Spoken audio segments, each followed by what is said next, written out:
Ce nom spécifique, dit le testeur du tutoriel. Il est surpris tandis qu'un garçon s'approche. Il était sur le point de dire quelque chose à propos du test, mais au moment où les gobelins sont apparus, une silhouette est passée et a décapité les deux créatures d'un seul coup. Hyuga était confus. Qui est ce type? Vous voyez, aujourd'hui c'est le jour du tutoriel de qualification des joueurs et jusqu'à présent, il n'est impressionné par aucun des participants. Ils souffrent tous trop pour tuer de simples gobelins et peuvent à peine tenir le coup 12 contre 1. Ce gars a même peur de passer à l'étape suivante et décide d'abandonner. Le meilleur jusqu'à présent a atteint le 20e tour, ce qui est correct, alors qu'est-ce que c'est que ça? Pourquoi, en une minute, il voit une mer de monstres morts? Le garçon continue d'avancer dans les tours plus vite qu'il ne peut suivre. Ses coups sont trop précis et ses mouvements trop habiles, quelque chose au-delà d'un maître épéiste. Le test 49 est arrivé et le sol a tremblé, le sol a commencé à se fissurer. Mais avant, nous devons comprendre qui est ce garçon. Il dirigeait l'équipe la plus forte et était le maître de guilde numéro 1. Alors pourquoi tout le monde est mort au sol tandis qu'il peut à peine tenir le coup et est sur le point de mourir? Il est ami avec ce gars blond appelé Kyoko depuis 10 ans et lui a même donné un objet légendaire rare pour le protéger lors de ce raid dangereux afin qu'il puisse réussir au 8e étage. Mais quand le boss est apparu et que Narukami et ses coéquipiers sont allés le combattre, Kyojo et ses sbires ont souri. La chance parfaite de se débarrasser de la guilde de tête était arrivée. Pendant qu'ils étaient distraits en combattant et que cette mignonne guérisseuse faisait de son mieux, le faux ami est soudainement apparu par derrière et l'a poignardé. Mais pourquoi ce gars trahit-il Narukami alors qu'ils essaient tous de sauver le monde? 10 minutes plus tard, Kyoji crie qu'il détestait à quel point ils l'ont aidé. Il détestait être dans l'ombre de Narukami et de son Blue Eyes Guild numéro 1. Mais aujourd'hui, cela change. C'est ce que pense le blond, mais il n'est pas prêt pour ce qui va arriver. Un couvercle tombe au sol et un garçon sort d'une poubelle, se demandant si c'est la Terre. Il est maintenant Hosoi Subaru au niveau 1, qui a des souvenirs de gens disant qu'il est un perdant, qui ne s'approche pas du vrai Subaru qui est mort il y a 20 ans. Il voit ensuite des informations en ligne sur la Blue Eyes Guild qui existe étrangement encore, et les gens disent « porter sa volonté passée ». Celui qui dit la porter n'est autre que Kyojo lui-même. La cible de la vengeance est évidente, mais il n'est qu'au niveau 1 tandis que ce gars a tout son pouvoir passé plus 20 années supplémentaires de montée en niveau et de farming. Il promet qu'il fera se souvenir à ce salaud qui est le vrai numéro 1, mais comment va-t-il combattre le gars qui possède maintenant le monde des chasseurs? L'envie du blond a ses racines. Lors de la bataille finale, lorsque le boss a utilisé son premier coup de rugissement, Narukami a pu l'arrêter d'un seul coup. Tandis que ses compagnons l'inondèrent de louanges, l'envie de Kyojo à côté ne faisait que grandir. Ce jour-là, il a poignardé la guérisseuse et a souri à sa mort. Subaru était attaqué par le boss. On aurait dit que Kyojo attaquait par colère, mais si on remonte en arrière, on découvre que ce même gars a utilisé Bi dans l'équipe de Narukami. Mais il l'a quitté en disant qu'il avait un nouveau plan pour devenir plus fort. Le plan était de le tuer. Alors maintenant, nous sommes de retour et la question est, comment un niveau 1 va-t-il tuer le gars le plus fort sur Terre? Le plan A était de trouver des infos sur les anciens joueurs de Blue Eyes, alors il est allé à son propre mémorial pendant que tout le monde priait avec leur masque de Subarus. Il a vu une fleur lumineuse au-dessus du cercueil. Il se précipita, l'attrapa et reconnut que c'était une compétence de l'un de ses anciens coéquipiers. Le jour de la dernière bataille, il avait utilisé une compétence de cyclone pour éloigner les corps de ses amis. Donc peut-être qu'ils avaient une chance de survivre. Mais s'ils sont vivants après tout ça, sont-ils encore vraiment ses alliés? Sans pouvoir, se précipiter est la pire option. Donc avant tout contact, il doit retrouver sa force, épée en main, car dans 2 jours, le tutoriel de qualification des joueurs commencera. La bonne partie du fait que Kyojo soit vivant, c'est qu'il peut être tué, éventuellement. Maintenant, nous sommes de retour au jour du test. Au moment où il a atteint l'étape 49, l'endroit a tremblé, le sol a craqué. Hyuga a crié pour qu'il court. Pensait-il qu'il était Narukami Subaru pour une raison quelconque? Le roi gobelin est apparu, furieux en voyant la mer de corps verts. Valdi lui a demandé d'abandonner et le boss a avancé. Hosoi a laissé tomber son épée, a pris des clous en fer d'un vase au sol et les a lancés directement dans les yeux du boss. La créature tituba en arrière et au moment où elle s'abattit, le pas de côté de Hosoi, dont la précision venait de l'entraînement avec cette gothique. Si c'était mon partenaire d'entraînement, je serais aussi précis. Un à la jugulaire et plusieurs au corps, le roi imbattable était déjà épuisé et comme si de rien n'était, il tomba face contre terre. Hosoi attrapa son épée avec désinvolture et l'acheva. Il a été le premier à vaincre le roi gobelin et à franchir l'étape 50. Cependant, Subaru était très inquiet d'avoir un tel monstre dans le tutoriel. Quoi qu'il en soit, le garçon a commencé à monter de niveau comme un fou et a également eu accès à la boutique du tutoriel. Il avait 2500 points de crédit, mais c'était la première fois qu'il voyait la boutique. Il avait plusieurs choses qu'il pouvait acheter avec l'argent actuel et certaines étaient vraiment bonnes. Par exemple, l'épée démoniaque sans nom qui coûtait 1000 points.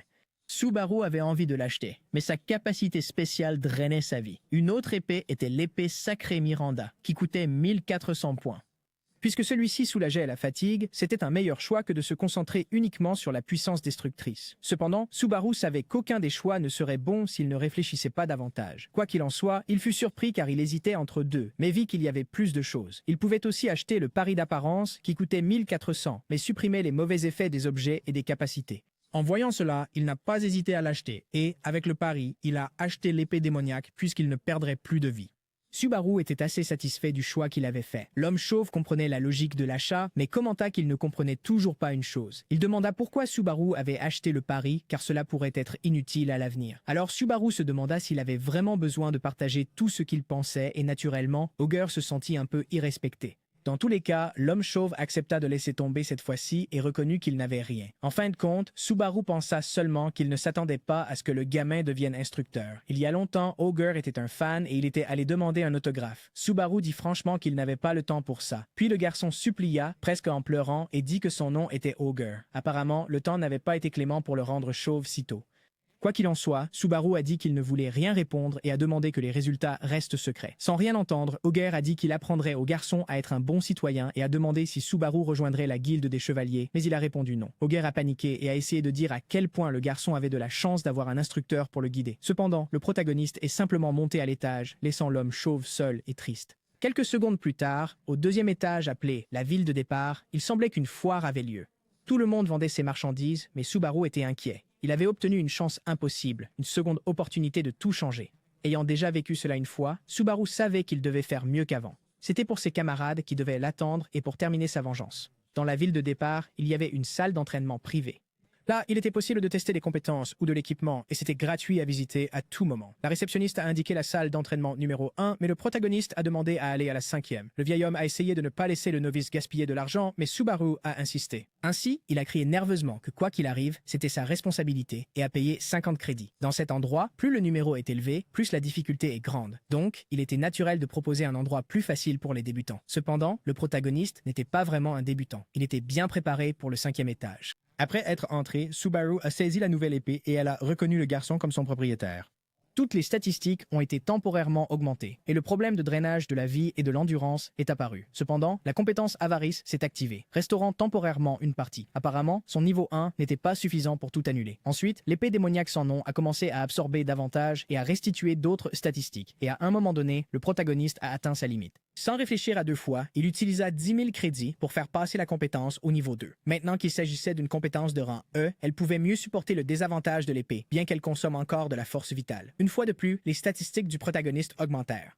Ensuite, il courut faire le premier test, se jetant dans les pièges de la salle. Après quelques minutes, la réceptionniste dormait déjà lorsque Subaru passa devant le comptoir.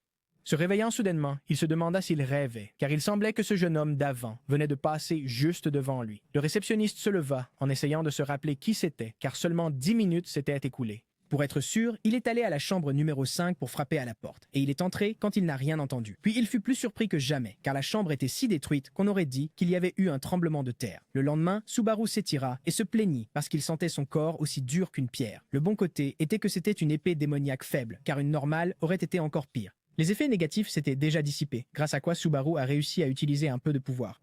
Avec son état actuel, il ne pouvait même pas tenir une épée démoniaque. La compatibilité de la compétence qu'il avait achetée avec l'épée était excellente, et Subaru pensait déjà que le pari de Greed aiderait aussi avec les compétences électriques. Le problème était de savoir comment il allait l'améliorer, car après avoir monté de niveau, il était déjà fauché. Avoir des problèmes d'argent faisait lamenter Subaru sur à quel point il était dans le pétrin. Quoi qu'il en soit, une personne dans la rue commente à son public qu'il ressent beaucoup de nostalgie en étant là. C'est un streamer qui, après avoir reçu 1000 crédits d'un gars nommé Alexandre, se verse du café sur la tête. Subaru pense immédiatement que ce type est fou, mais il regarde en ligne et trouve un article de presse indiquant qu'un joueur sur 3 est un streamer.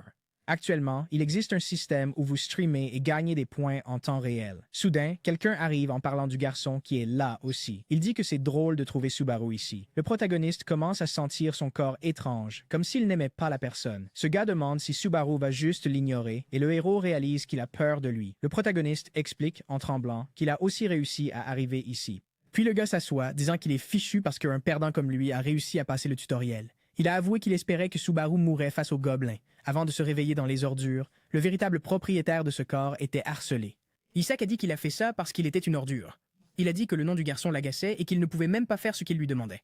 Subaru a dit que les crédits qu'il avait gagnés n'étaient pas suffisants pour le faire. Cependant, il a reçu un coup de pied dans l'estomac quand il a essayé de parler. Il a aussi déchiré un sac de nourriture et a dit au garçon de vivre là dans la décharge parce que s'il partait, il apprendrait une bonne leçon. Ses souvenirs ont fait comprendre au héros pourquoi il était dans une poubelle. Quoi qu'il en soit, Isaac commence à se vanter d'avoir atteint le niveau 20 et d'être le fils de Reinhardt. Il dit aussi qu'il a appris une compétence de rang B, ce qui est le maximum que l'on peut obtenir dans le tutoriel. Alors Subaru complimente simplement le garçon et avertit qu'il s'en va. Mais dans ce cas, le blond demande au héros de profiter de son départ pour lui acheter un café et quelques snacks. Comme Subaru ne répond pas, il commence à s'énerver. Il demande, presque en explosant de rage, si le garçon est devenu fou de ne pas obéir immédiatement. Cependant, ce n'était pas comme si Subaru avait encore des crédits. Quoi qu'il en soit, Isaac lui dit de s'asseoir, mais le héros ne voulait vraiment pas perdre de temps à venger le propriétaire du corps. Il allait partir sans causer de problème, mais le blond a attrapé le protagoniste par le bras. Isaac demande avec colère si Subaru veut découvrir ce qu'il fait quand on le manque de respect, mais le protagoniste répond de la même manière, lui disant de lâcher s'il veut vivre. La blonde dit, presque débordant de haine, que Subaru ne peut pas être aussi imbu de lui-même. Subaru pense juste qu'il ne peut pas faire de scène devant tous ces gens. Mais soudain, la blonde commence à rire de manière incontrôlable. Il demande si le protagoniste a peur parce qu'il sait qu'il est un faible. Il dit aussi qu'il a dû à peine échapper à la mort dans le tutoriel. Mais même s'il se sent bien, il avertit que quand il le veut, il peut le faire disparaître sans que personne ne s'en aperçoive. Puis il part, disant à son ami de prendre soin de lui, ce qui irrite Subaru d'être encore appelé ami par Isaac. On dit qu'il y a deux façons pour les joueurs de devenir plus forts. La première est de relever des défis. Passer les défis de la tour et recevoir des récompenses tout en continuant à monter de niveau rend le joueur fort. Il doit payer des crédits, mais au moins, il ne meurt pas. Il perd juste de l'argent et du progrès. La deuxième méthode est de chasser des monstres en dehors des zones sûres ou de nettoyer des donjons spéciaux. C'est beaucoup plus rapide que les défis, mais c'est aussi réel. Donc si vous mourrez là-bas, vous mourrez dans la vie réelle. Maintenant, Subaru était dans le donjon des orques, un endroit assez dangereux pour les joueurs. Mais il pensait qu'il valait mieux prendre des risques que d'avancer lentement, car le danger signifie aussi de meilleures récompenses. Dans son appareil de kit de joueur, Subaru vérifie à nouveau quelques nouvelles. Un certain Uragami Subaru avait 80 000 personnes en direct pour attaquer le 4e étage. D'après les commentaires, c'était déjà la 8e fois qu'il essayait. Mais voir quelqu'un avec un nom si similaire et portant son masque irrite Subaru. De nulle part, quelqu'un lui envoie 20 000 crédits, alors le garçon les remercie. Apparemment, il était possible d'envoyer des missions aux streamers aussi. 3 autres spectateurs envoient plus de missions qui sont, par exemple, prouve que tu peux le faire. Contrairement à l'imposteur, le protagoniste commence à trembler de jalousie car, pendant qu'il prenait des risques, la copie gagnait de l'argent facilement. Subaru s'irrite vraiment et continue de regarder le stream pendant quelques secondes, mais il se lève rapidement pour continuer à faire ce qu'il doit faire. Il sort l'épée qu'il avait soigneusement rangée à l'intérieur d'un orc et se prépare alors qu'une bande entière d'entre eux commence à arriver. Parmi eux se trouvait aussi le général orc, qui était le plus fort et le chef. Même sans les pointes empoisonnées de la dernière fois, Subaru affirme avoir quelque chose de mieux. L'épée du démon absorbe la santé du protagoniste et augmente ses statistiques. Puis il saute par-dessus les plus petits en disant qu'il n'a pas de temps pour eux et fonce comme l'éclair vers le boss. En 1 seconde, le protagoniste atteint sa tête et la seconde suivante, il coupe le monstre très bien. Ainsi, il complète le donjon et, n'étant pas stupide, il attrape plus tard un masque ancien. Agir comme les autres serait une bonne façon de gagner de l'argent. Alors il a mis le masque en pensant qu'il ferait simplement ce qu'il savait déjà. Après tout, parmi tous ces streamers copiant le héros, il était le vrai Subaru. À la société de divertissement, Sutu, Narukamiku commence un stream et une fille le regarde. Cependant, à un moment donné, elle crie de colère et effraie son collègue, le faisant sauter de sa chaise. Elle est indignée que 5 personnes n'aient pas pu terminer un donjon. L'ami demande ce qui ne va pas parce que les premiers étaient censés gagner 1000 crédits. Puis il explique qu'un type nommé Tsubakichi a tout gâché et qu'il pourrait être un fan de Subaru parce que pendant que le vrai était absent, les autres utilisaient son nom. Pour elle, malgré le fait qu'elle en vive, les streams étaient morts parce que tout le monde imitait Subaru. Elle pense aussi que c'est irrespectueux pour ces incompétents de risquer leur vie sans connaître les bases. L'ami demande pourquoi la fille a renoncé à la tour pour travailler là-bas alors. Après réflexion, elle a répondu que c'était ennuyeux. En fait, l'ami ne devrait pas non plus trop parler parce qu'il a aussi abandonné. Il savait qu'elle avait commencé à grimper pour rencontrer Narukamiko et avait ensuite perdu sa motivation. Quoi qu'il en soit, la fille crie qu'un enfant excellent est apparu. Cependant, comme il portait aussi le masque, ils ont presque tous les deux perdu connaissance. Le garçon a demandé pourquoi son collègue regardait un flux aussi médiocre depuis le 2e étage. Cependant, elle admet que chaque fois qu'elle voit quelqu'un porter ce masque, elle devient un peu curieuse et elle facture aussi au gars 1000 crédits pour avoir perdu un pari. À l'entrée du 2e étage, le protagoniste pense que l'endroit n'a rien de spécial. Cependant, savoir qu'il y avait un spectateur le mettait un peu sous pression. La fille sur le compte, Luve Monet, a demandé si c'était sa première tentative, alors Subaru a répondu que oui. Luve Monet a dit qu'il vaudrait mieux qu'il ne streame pas et se concentre sur la première fois, mais il y avait déjà un monstre chauve-souris là-bas. Mais même s'il arrivait à pleine vitesse, Subaru a attrapé sa tête et l'a jeté au sol comme un sac de farine. Puis le protagoniste a demandé si Love était toujours inquiet. Le but de l'étage est de nettoyer le donjon et de s'échapper vivant. Une autre personne entre dans le stream, mais la fille continue d'insister pour que le protagoniste ne soit pas avide. Alors il la remercie, mais avertit qu'il n'y aura pas de problème car il préfère aussi devenir plus fort sans compter sur les autres. Évidemment, tout le monde pense qu'il est fou et au moins son nom aide à attirer un public. Dans le premier match, une créature terrestre fonce directement sur la jambe du héros. Cependant, il dégaine son épée et vainc le monstre, disant que pour l'instant, il va se précipiter pas mal. Il bat le triton de boue et gagne 2 points de réussite. Après ce triton, plusieurs de ces chauves-souris géantes apparaissent en volant, mais le protagoniste les abat toutes avec quelques coups d'épée. Aucun des spectateurs n'a réussi à voir ce qui venait de se passer. Vaincre ces chauves-souris a également donné 2 points et le triton 4 points. C'est pourquoi le héros a dit que si vous faites attention au son, vous pourriez remarquer combien venaient et d'où elles venaient. Et comme les spectateurs étaient très surpris, Subaru a dit qu'il parlerait plus. Ce n'était toujours pas suffisant. Il voulait gagner autant de points de réussite que possible. Les gens débattaient pour savoir s'il avait raison de rester silencieux ou s'il était sur le point de subir un gros coup, et cela semble être le cas car le protagoniste arrive à un endroit qui ressemble au nid des chauves-souris. Quand il remarque Subaru là-bas, le chat devient très inquiet. Mais une personne laisse une mission de 100 crédits au protagoniste s'il les tue tous. Les gens pensent que le gars plaisante, mais Subaru remercie pour les 100 crédits. De retour à la société de streaming, le garçon crie en demandant ce que fait son collègue concentré là-dessus. Cependant, il s'excuse et malgré cela, elle ne prête pas attention car elle est collée à l'écran du héros. Le garçon demande ce qui l'intéresse tant. Puis elle avertit que quelque chose est différent. Il commence à dire qu'il va rembourser la dette, mais la fille dit que ce n'est pas ça. En fait, elle n'avait prêté attention qu'au protagoniste jusqu'à présent. Le garçon ne comprend vraiment pas, mais cela avait du sens car il faisait exploser tous les monstres tout seul. Donc, cette habitude de prêter attention à ceux qui portent le masque a porté ses fruits. Dans le passé, Subaru a été félicité parce que même lorsqu'il était contré, sa respiration et sa concentration restaient les mêmes. Pour les autres, ces techniques semblaient légères tout le temps, comme s'il savait déjà ce que l'ennemi allait faire. Puis le protagoniste réfléchit un peu, mais répondit qu'il n'avait aucune idée de ce qu'il faisait, et il a fallu expliquer que les gens normaux ne pouvaient pas l'imiter. Shigure a également trouvé cela étrange au début, et ensuite Subaru a réalisé que la clé était de faire un contact visuel pour prendre des décisions. Les chauves-souris borgnes attaquent toujours en projetant leur tête en avant. Par conséquent, plus elles sont nombreuses, plus elles montrent d'ouverture, et Subaru en profite pour les couper toutes en une seule fois.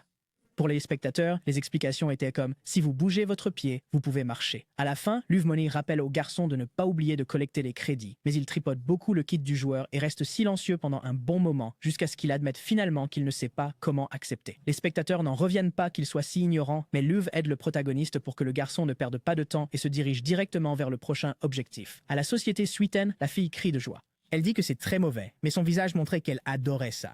Alors que le garçon se plaint, elle demande s'il a déjà vu quelque chose comme ça auparavant. Il commente que le 2e étage n'est pas exactement facile, mais la fille n'est pas d'accord pour dire que cela rend le héros moins incroyable.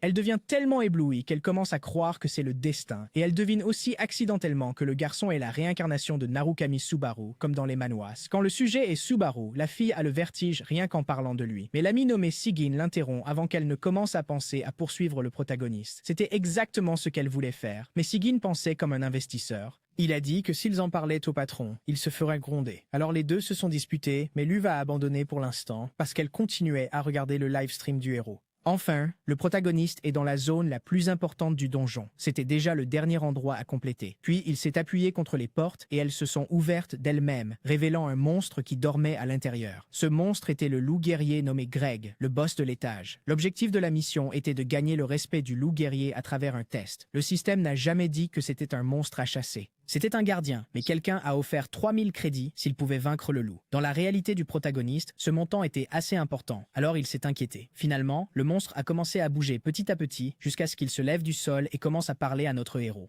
La première chose que le loup demande, c'est si le protagoniste est vraiment seul ici. Ensuite, le héros lui demande de vérifier s'il le souhaite.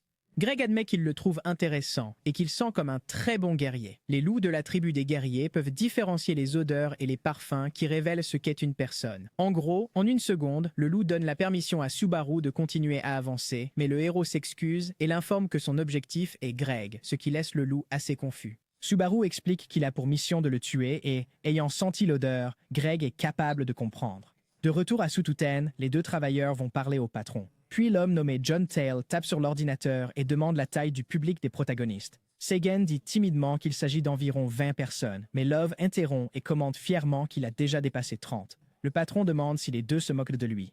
Le vrai nom de la fille est Hatsuka, et elle se fait gronder pour ne pas avoir amené quelqu'un avec du potentiel. Le patron pense qu'il vaudrait mieux qu'elle devienne streameuse parce qu'elle est assez douée, mais la fille l'ignore simplement et informe que Subaru a déjà 40 personnes en direct. De retour dans le donjon, le loup se prépare à se défendre et le protagoniste essaie de ne pas réfléchir et d'agir simplement. Il sort son épée démoniaque et se concentre pour rester calme, même si c'est sa première fois. Le monstre bondit pour attaquer le héros avec une grande vitesse et il se défend à la dernière seconde. Greg sort ses griffes acérées et essaie de lacérer le garçon. Il commence à être repoussé, puis réalise que l'ennemi est assez fort. Comme il y pensait déjà, le vaincre par la force brute était impossible, mais il avait une autre idée pour cela et commença à se concentrer sur l'esquive pour l'instant. Greg félicite le protagoniste, même s'il dit qu'il n'a aucune chance contre lui. Mais le héros frappe les griffes du monstre au bon moment pour faire une défense parfaite. Malheureusement, il se retrouve dos au mur, alors le monstre dit qu'il s'est un peu amusé dans ce combat et dit au garçon de dire adieu. Quand Greg a attaqué, Subaru a tout concentré sur la fuite sous le loup guerrier. En remarquant le schéma d'attaque du loup, il a fait en sorte que le monstre frappe le mur et reste coincé pour pouvoir attaquer. Subaru ne perdit pas de temps et fit plusieurs entailles sur le loup jusqu'à ce qu'il porte le coup final qui mit fin au combat. À la fin, Greg ne s'en soucie pas et loue à nouveau le talent de Subaru, puis tombe vaincu au sol. Toutes les compétences du protagoniste montent de niveau et il gagne 500 points de réussite. Le chat s'emballe et il reçoit également la récompense de 3000 crédits de la mission. Maintenant, avec 3150 crédits et 618 points de réussite, la porte vers le niveau suivant s'ouvre. Mais quand il entre, une série de messages d'options d'éléments apparaît devant lui. Il y en avait environ 16 et le nombre dépendait du talent des joueurs. Si le protagoniste ne choisissait pas le chemin du tonnerre là, il devrait changer de nom, alors il a choisi et a été téléporté au niveau suivant. De retour à Suiten, maintenant le jeu tourne et tout le monde est aussi excité que la fille. Hatsuka dit qu'il y a déjà 60 personnes en direct et que ce n'est pas normal. Ensuite, le patron convient que c'est impressionnant parce qu'il a aussi vaincu le loup. Cependant, Subaru était un novice et il était risqué d'investir en lui. Mais dans ce cas, Hatsuka a demandé de faire un pari avec John. Elle a dit que si Subaru échouait à conquérir le tonnerre, elle et son ami passeraient 5 ans sans recevoir. Seigen crie immédiatement qu'il n'est pas d'accord avec cela, mais John pense qu'il n'a rien à perdre. Seul Subaru avait réussi à obtenir le Thunder jusqu'à présent, mais Hatsuka était confiante, alors John accepte d'engager le héros s'il le peut, tandis que la fille couvre la bouche de son ami. Après avoir choisi son élément, le protagoniste se rend au début du chemin du Thunder, mais à son arrivée, quelqu'un le pousse en criant de faire attention. Cette personne sauve de justesse le garçon et elle-même car il y avait un géant dangereux avec une massue. Le jeune homme crie « Qu'est-ce que le protagoniste fait et s'il veut mourir ?» Puis un message du système apparaît, lui disant de vaincre le fragment géant. Personne ne peut comprendre pourquoi un tel monstre apparaît à cet endroit. C'était un géant qui ne devrait apparaître que dans la deuxième moitié du défi. Donc le héros a pensé que tuer Greg avait changé quelque chose. Le géant frappe le sol avec son arme, mais le protagoniste parvient à esquiver d'une manière ou d'une autre. Ce jeune homme d'avant continue de dire qu'ils s'en sont à peine sortis, mais le protagoniste se concentre sur le fait de finir cela rapidement avant qu'il n'essaie d'interférer. Le géant laisse une ouverture lorsqu'il lève son arme, alors le héros esquive et quand le monstre frappe le sol, il utilise son bras pour sauter très haut jusqu'à atteindre la tête du monstre et vise son cou. Puis, dans la zone du cou, il plonge l'épée et termine le combat sans même transpirer, disant au géant de se taire. Mais il n'avait même pas besoin de le dire car après avoir été vaincu, il resterait silencieux pour toujours. Lorsque le géant est vaincu, le système annonce que la 4e étape a été franchie. Le niveau du protagoniste augmente ainsi que d'autres statistiques et il obtient un objet appelé « Cœur de géant ». Ce garçon qui a essayé d'aider le héros est confus, tout comme les gens dans la diffusion. Le jeune homme a commencé à parler plus poliment après avoir vu cette scène. Il a également demandé qui était Subaru, alors il a dit qu'il était celui qui était venu pour vaincre le géant. Quelque temps plus tard, dans la ville, le protagoniste passe du temps à regarder ce qu'ils disent dans le kit du joueur. Tout le monde veut voir l'objet qu'il a gagné, qui est probablement rare. Puis, comme il est aussi curieux, il dit à tout le monde qu'ils vont regarder ensemble. Il sort d'une sous-espace, le cœur de géant, qui est une bague rare, augmentant la vitalité et la régénération. Il obtient également une armure appelée Tonnerre, qui a le pouvoir du tonnerre. Un spectateur nommé Lovinaru Suburu fait un don de 5000 crédits pour que Subaru obtienne le tonnerre. Alors il remercie et plusieurs autres personnes investissent également beaucoup de crédits dans cette mission, ce qui motive encore plus le protagoniste à réussir. Comme tant de gens étaient si impatients, Subaru commence à reconnaître seulement maintenant qu'il aurait pu être spécial dans le passé. Enfin, soudainement, quelqu'un frappa à la porte de sa chambre. Ce garçon d'avant entra avec un chevalier blond en armure. Il s'excuse pour le retard et informe qu'il a amené le capitaine du village de la nuit, Sir Pelius. Les deux se saluent et commencent à parler des attaques des géants. Le jeune homme explique que les chevaliers restent en alerte 24 heures sur 24 et que les citoyens aussi. C'est pourquoi il a si mal accueilli Subaru. Cette période a été difficile. Parce que le protagoniste a protégé des vies pendant son absence, Pelius le remercie, mais le héros dit qu'il n'a fait que ce qu'il devait faire. Pelius est le visage du village. C'est un chevalier courageux qui affronte la race des géants. Changeant de sujet, le chevalier commente qu'ils ont déjà trouvé le chef des géants et qu'ils veulent risquer leur vie pour en finir une fois pour toutes. Puis les deux s'inclinent devant le protagoniste, lui demandant d'aider à sauver le village. Tout le monde dans le chat commente qu'ils ne veulent pas que Pelius meure, mais Subaru se souvient que selon l'histoire, à l'étape suivante, la nuit ne se termine pas bien. Quoi qu'il en soit, il demande au garçon de lever la tête et en disant qu'il comprend, il dit qu'il aidera de tout son possible. Ainsi, le chevalier le remercie et la 5e étape commence. En fin d'après-midi, un groupe de guerriers accompagne les protagonistes à l'emplacement du chef géant. Puis ils regardent le kit du joueur. Il était plein de commentaires et les vues augmentaient. Mais finalement, le chevalier ordonna au groupe d'arrêter d'avancer car il pouvait déjà voir le corps d'un géant allongé devant. Et c'était le corps du chef des géants qu'il recherchait. Peleus accepte d'avancer pour attirer l'attention pendant que le héros reste en arrière. Cependant, le protagoniste l'arrête avant qu'il ne fasse quelque chose de stupide.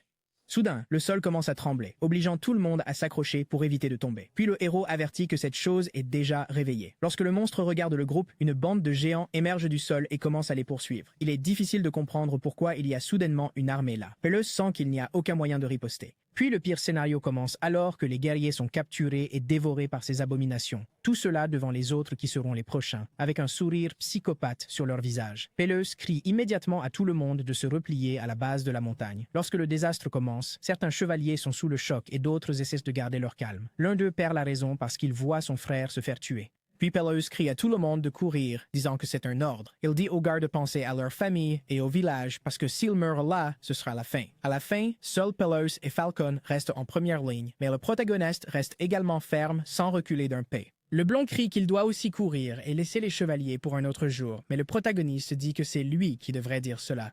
Il demande pourquoi le blond ne court pas et explique qu'il ne pourra pas se battre à pleine puissance tant que le chevalier est là. Peleus essaie de dire qu'il ne peut pas courir et laisser un étranger s'en occuper seul, mais le protagoniste insiste, alors le blond part essayer de rassembler des renforts. Et comme il lui doit la vie, il espère que Subaru reviendra sain et sauf. Les géants se lèvent tous, se concentrant sur le protagoniste, mais il ne se laisse pas attaquer en premier et commence à courir. Il crie qu'il sera l'adversaire des monstres et coupe rapidement la jambe de l'un d'eux. Puis il coupe un autre géant qui était également à proximité pour l'atteindre. Les monstres commencent à regarder davantage Subaru, car en un clin d'œil, il en avait déjà vaincu 2. Même si ce n'était qu'un test, le héros ne voulait pas être celui qui restait en arrière.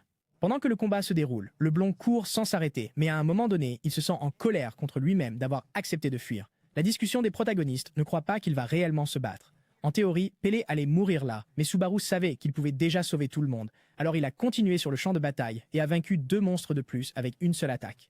En balançant son épée sans arrêt, il en envoie un autre dans le ciel, et l'épée démoniaque continue d'absorber de l'énergie. Subaru commence à se fatiguer, alors il court pour se frayer un chemin et trouver le chef rapidement. Utilisant les corps des géants pour se propulser en avant, il saute par-dessus plusieurs petits monstres et atterrit sur un autre. Mais il ne s'arrête pas. Subaru continue de sauter de tête de géant en tête de géant et son équipement aide son endurance. Il devait vraiment trouver le chef, et par chance, il réussit à l'apercevoir au milieu de tout cela. Le chef semble également heureux de tuer le protagoniste. Subaru devient plus inquiet car s'il ne termine pas le combat maintenant, il mourra. Alors que le monstre prépare une attaque, il espère que cela fonctionne. Subaru claque des doigts pour activer la capacité de tonnerre de l'armure. Le tonnerre blesse les géants, mais ce qui les rend fous, c'est le bruit. Alors ils commencent tous à se débattre. Comme même le chef ne peut y échapper, le protagoniste saute par-dessus lui et, ne manquant pas l'occasion, enfonce l'épée dans le cou du géant. C'était un mouvement si rapide que le monstre n'a pas pu réagir. Il est donc simplement tombé en arrière et le système a notifié que Subaru avait gagné. Toutes les statistiques du protagoniste ont augmenté de manière significative et le chat est resté stupéfait. Pour Subaru, si c'était un manga normal, le protagoniste prendrait une pause cool, mais le temps se dégradait et le Gridbet ne pouvait plus restaurer l'endurance. Même après avoir terminé cette étape, les monstres ne disparaissent pas jusqu'à la fin de l'examen. Continuer maintenant était une situation pour laquelle le protagoniste n'était pas préparé, car il avait presque failli tomber là. Cependant, puisque le 5e niveau était terminé, le ciel s'est refermé et un énorme éclair noir est tombé sur Subaru depuis les nuages. En même temps que tout cela se passe, dans une cabane au milieu de la forêt, Rina passe du temps assise à regarder le kit du joueur. Shigure arrive et demande ce qu'elle fait. Puis elle dit qu'elle apprécie la brise. Shigure est d'accord que Rina devrait en profiter, parce que bientôt la fin viendra pour elle. Quand elle essaie de parler sérieusement, son amie l'ignore. Alors la fille devient curieuse de voir ce que l'autre regarde, qui est si intéressant. Rina montre qu'elle regarde le live stream d'un gars nommé Narukami Subaru, mais juste en suggérant qu'il pourrait être le leader, Rina s'irrite. Elle dit que c'est juste un streamer agaçant qui est au 2e étage et elle se souvient de ce que son ami a dit. Si Subaru avait survécu, Kazuki serait dans le pétrin maintenant. Rina sait que le leader est mort et veut que son ami l'accepte aussi, mais elle n'est pas d'accord. Rina crie en demandant combien de temps elle pense que le héros va se cacher, mais Shigure répond en posant la même question, s'ils vont juste continuer à regarder aussi. Rina dit qu'elle passe juste le temps en regardant ce live, mais est surprise quand elle regarde à nouveau. Puis Shigure regarde aussi et fait le même visage choqué. Dans le test, le protagoniste parvient à utiliser l'élément foudre sur les géants et utilise aussi l'électricité sur son épée démoniaque. Puis il devient beaucoup plus fort et coupe non seulement un, mais tous les géants qui s'approchent. Lorsqu'il termine, Subaru réalise qu'il n'aura pas la force de revenir à pied. Il a vaincu les monstres, mais il a eu tort de se pousser trop loin.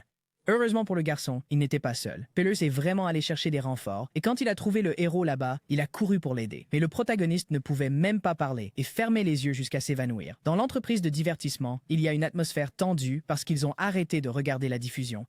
Seigen et John ont essayé de trouver un moyen de réconforter la fille, et elle semble pleurer. Mais en réalité, son visage était simplement rouge de gêne. Elle avait envoyé un message au héros et ne voulait pas qu'il pense que c'était juste pour affaire. Cependant, Seigen se souvint que c'était bien un contact professionnel. Hatsuka crie qu'elle est bien plus fan que manager, donc c'est normal. Et changeant de sujet, elle dit qu'elle l'a déjà dit au réalisateur. Le pouvoir du tonnerre que seul Subaru avait était maintenant le sien et celui de ce nouveau joueur. John n'a aucun doute que le garçon a fait quelque chose qui mérite d'être remarqué. Soudain, Seigen annonce que le héros a lu l'email et Hatsuka s'évanouit presque d'excitation. Mais malheureusement pour la pauvre fille, il l'a seulement regardée, donc l'enthousiasme de la fille est tombé à l'eau. Le même jour, un streamer spécialisé dans l'analyse des combats de joueurs se prépare à travailler.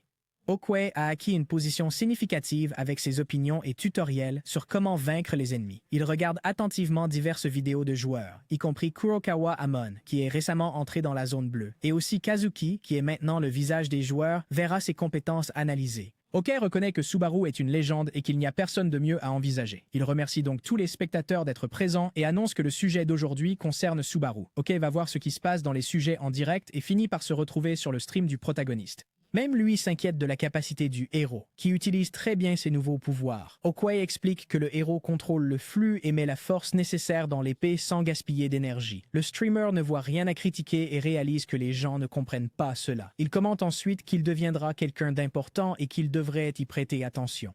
À la fin, Okwei oublie presque d'utiliser la capacité unique, mais avec des yeux de faucon, il dit que le contrôle du garçon doit maintenant être meilleur que celui de Subaru à son apogée. Le lendemain, le protagoniste se réveille en sursaut. Le système avertit que l'étape 6 est toujours en pause et demande s'il veut interrompre le défi. Même si sa fatigue est normale, le héros se sent encore assez fatigué. Dans tous les cas, dans le kit du joueur, Subaru remarque que son audience a augmenté pendant qu'il dormait. Alors il s'excuse car il va prendre un peu de temps pour se reposer et termine la diffusion. Le protagoniste se téléporte dans la salle d'attente du défi et voit une porte devant lui. Puis un autre message de Hatsuka arrive, lui demandant de prêter plus d'attention à la proposition. Subaru pense tout de suite que c'est du spam, mais son visage change quand il voit que cela a été envoyé par la société de divertissement Suiten. Plus tard, de retour en ville, Subaru regarde le kit du joueur. Il apprend l'existence de l'entreprise qui investit dans les joueurs, qui est assez grande puisqu'elle travaille dans le divertissement. Le streamer affilié à Suiten, Okwei, fait tant d'éloges à notre héros que cela devient viral. Subaru remarque que la section des commentaires est une zone de guerre, mais il est aussi content du compliment et remercie Okwei pour son bon goût. Dehors, là où se trouve le protagoniste, Isaac commence à s'approcher. Lorsqu'il entend la nouvelle des yeux de faucon sur le potentiel du héros, il devient très en colère parce que le garçon n'est qu'au 2e étage. Isaac doit se contrôler beaucoup pour éviter de perdre son calme. Mais quand il entre dans une taverne, il devient beaucoup plus heureux parce qu'il trouve le protagoniste à l'intérieur. Isaac essaie de parler, mais Subaru l'ignore, alors il va à la table et lui jette la tasse de café chaud du héros. Après avoir attiré l'attention, le garçon s'excuse et fait semblant de le voir seulement maintenant. Isaac commente que le 2e étage est un endroit assez petit, mais le héros ne fait toujours pas attention. Par conséquent, le blond demande à nouveau le café et les sucreries qu'il a demandé la première fois, mais il devient furieux parce que Subaru était sur le point de partir. Il crie qu'il a averti la dernière fois de ce qui se passerait s'il continuait à faire ça. Puis il attrape le protagoniste et dit au héros de s'excuser s'il ne veut pas mourir. Mais le héros repousse la main d'Isaac et dit qu'il n'a plus de temps pour ses bêtises. Il serra si fort que la main du blond faillit se casser. Ainsi, Subaru s'en va, disant que c'est sa revanche pour le café que l'autre a renversé. Isaac essaie de l'arrêter, mais Subaru ne se retourne pas et claque la porte avec indifférence. Le blond avoua qu'il voulait grimper la tour paisiblement, mais après avoir été traité comme un déchet de cette manière, il changea d'avis car il pensait être trop doux.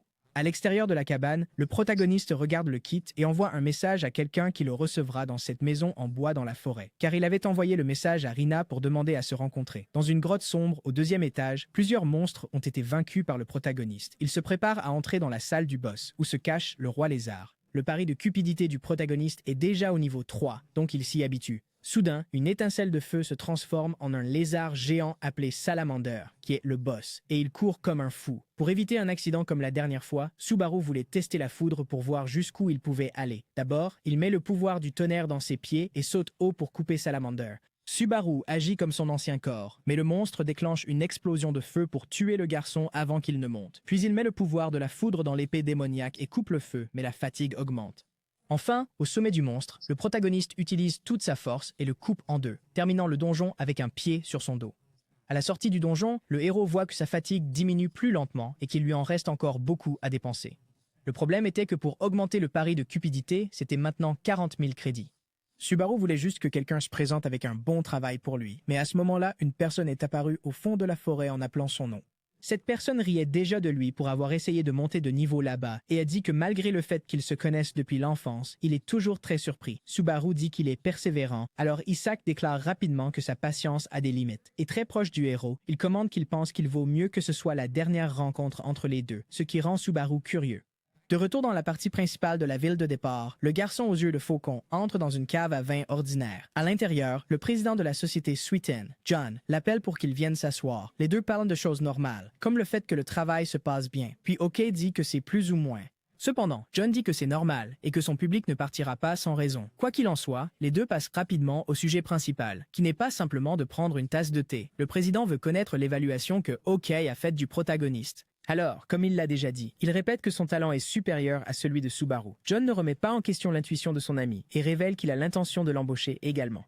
Pour cette raison, celui aux yeux de faucon dit que le président a un bon sens des affaires. Après avoir entendu l'évaluation de son collègue, John est sûr qu'il devrait embaucher Subaru. Ensuite, il demande au streamer de collaborer avec le protagoniste pour augmenter les vues. De retour au combat du protagoniste, maintenant seuls tous les deux étaient là et le héros a accepté sans peur. Isaac commence par dire que de mauvaises choses arrivent quand on entre seul dans un donjon. Il mentionne aussi que le garçon est arrivé jusqu'ici par chance, se moquant de lui pour vouloir être Subaru. En fait, le blond voulait que le nom du chef aux yeux bleus disparaisse parce que tout chez lui irritait le garçon. Subaru se sent un peu épuisé de vivre à une époque où tout le monde a des sentiments pour lui, alors il demande pourquoi le méchant est si obsédé à l'embêter. Isaac dit immédiatement que c'est à cause du nom, mais Subaru répond que tout le monde semble aimer son nom. Pour expliquer, le blond lui rappelle que le protagoniste sait qui est son père, mais le héros ne comprend toujours pas. Puis Isaac dit encore qu'il est le fils de Reinhardt, ce qui fait se souvenir à Subaru du sein de l'épée à un coup. Dans le passé, le protagoniste a remporté un combat et provoqué un énorme tumulte. Subaru, de la guilde aux yeux bleus, était soudainement apparu et avait vaincu le classé Reinhardt de Runeterra. Tout cela avec une seule attaque et en moins d'une seconde. Puis Reinhardt a voulu continuer à se battre, mais après avoir essayé de se relever, il est tombé face contre terre. Dans le présent, Isaac crie à nouveau au protagoniste de ne pas dire le nom de son père. Subaru essaie toujours de comprendre si la haine est à cause de son nom ou de son père, et il essaie aussi d'expliquer que Hosoi Subaru a beaucoup souffert d'avoir ce nom. Cependant, le blond se lasse d'écouter cette conversation insensée et crée un cercle de feu autour du thé. Merci. Puis, les mains pleines de magie de feu, voulant en finir rapidement, il dit à Subaru de se taire et de mourir déjà. Isaac dit qu'il déteste Subaru et déteste aussi comment tout le monde le traite comme un dieu. Bien que, d'après ce qu'il sait, c'est à cause de lui que sa guilde a été exterminée au 8e étage. Isaac dit que c'est ce qu'il mérite et espère qu'il brûle en enfer en ce moment. Le blond lance une boule de feu en disant que la chance du héros s'est épuisée quand il est né avec ce nom, et elle explose sur lui. Isaac souffle d'épuisement, se plaignant de ne pas avoir bien contrôlé sa force, mais il est content rien qu'en pensant à poursuivre le streamer masqué la prochaine fois. Puis, quand il entend le mot masqué, le protagoniste émerge de l'explosion en portant le masque et demande s'il parle de lui. Isaac crie que c'est impossible que le garçon aille bien après avoir pris cette boule de feu en plein visage, mais le protagoniste dit qu'il n'aime pas quand les gens crient et encore moins entendre un idiot comme le blond. Puis il frappe le garçon directement dans l'estomac, le faisant tomber à genoux par terre.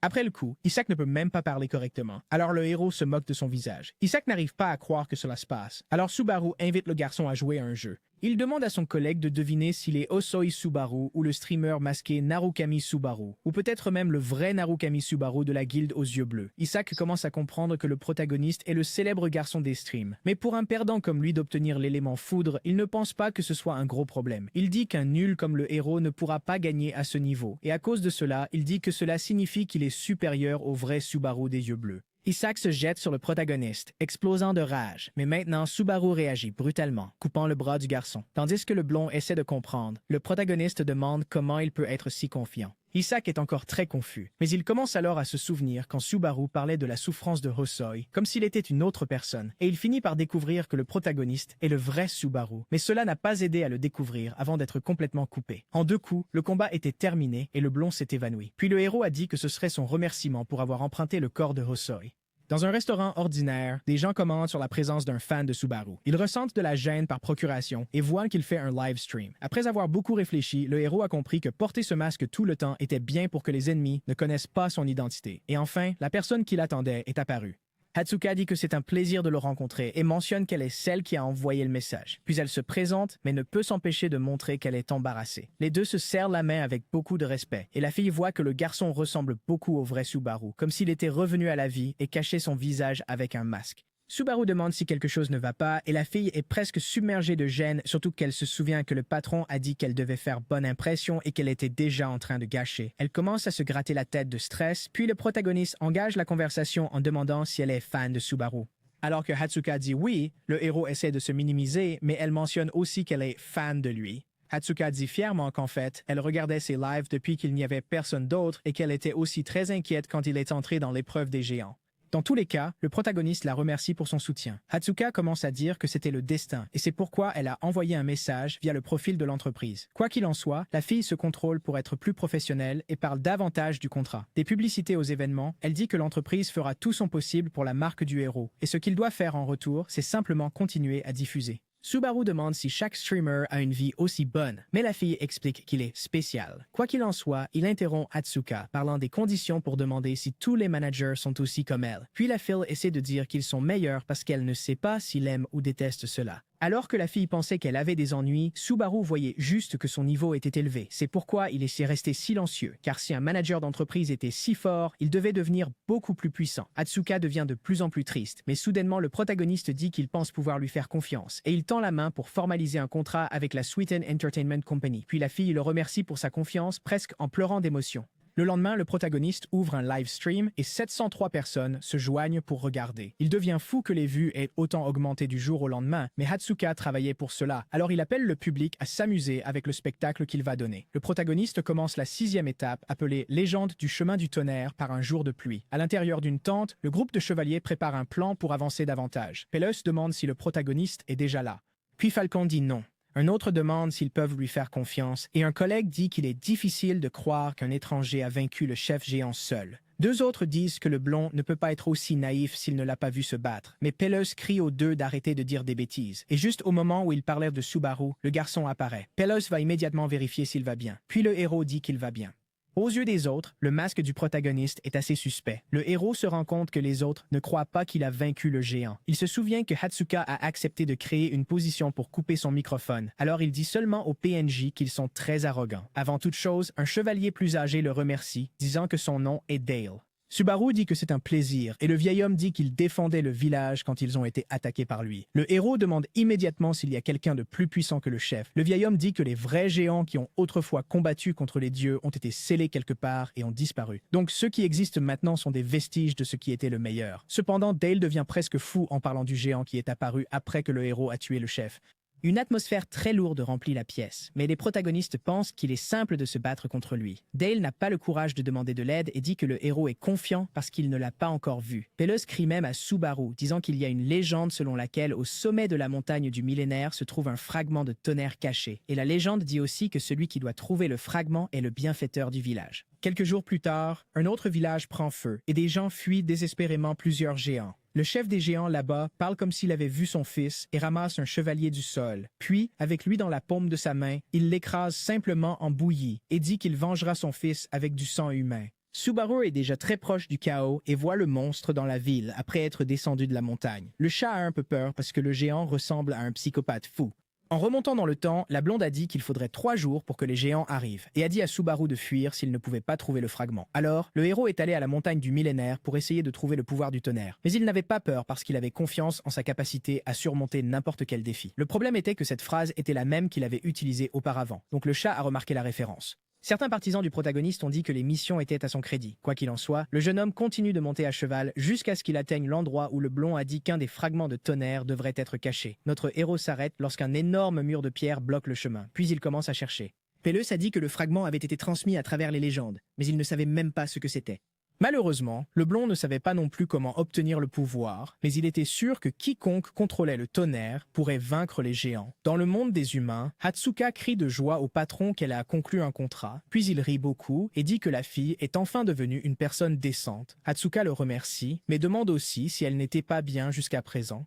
Quoi qu'il en soit, John informe qu'il a rencontré l'homme aux yeux de faucon et raccroche, disant que le jeune homme prendra contact. Dès que le travail se termine, la fille s'allonge sur son lit avec bonheur pour regarder le live stream du héros. Le voir à l'écran et travailler personnellement était son rêve devenu réalité. La fille a attrapé la diffusion juste au moment où le protagoniste a dit cette phrase culte. Mais elle était surprise plutôt que toute autre chose parce qu'elle trouvait étrange qu'ils disent cela si naturellement. Au sommet de la montagne, le protagoniste active le pouvoir du tonnerre et tout le monde pense qu'il est nerveux. Le héros a fait un trou dans le mur de pierre, mais il ne s'est pas arrêté. Il continue et frappe plus fort, créant une explosion d'éclairs. Puis il se sent heureux car il peut enfin trouver quelque chose d'important. Tout le monde dans le chat demande ce qui se passe avec le héros.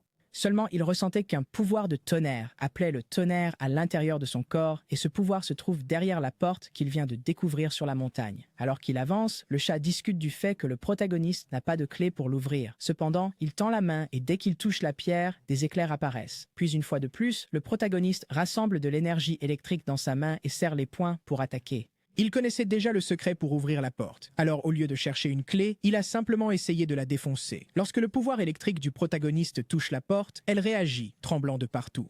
Et comme par magie, elle s'ouvre toute seule pour que notre héros entre. Puis il prend une profonde inspiration et avance pour affronter le défi final. Et quand il passe les portes, elles enferment le garçon jusqu'à ce qu'il ait terminé. Dans cette tente où se trouvait le protagoniste, tout le monde continue de discuter de quelques stratégies. Le vieil homme demande si le blond pense vraiment que le héros obtiendra le pouvoir du tonnerre. Puis il répond oui sans même réfléchir. Dale dit que le chef lui accorde beaucoup de confiance, mais pour Pelos, il n'y avait aucune raison de douter.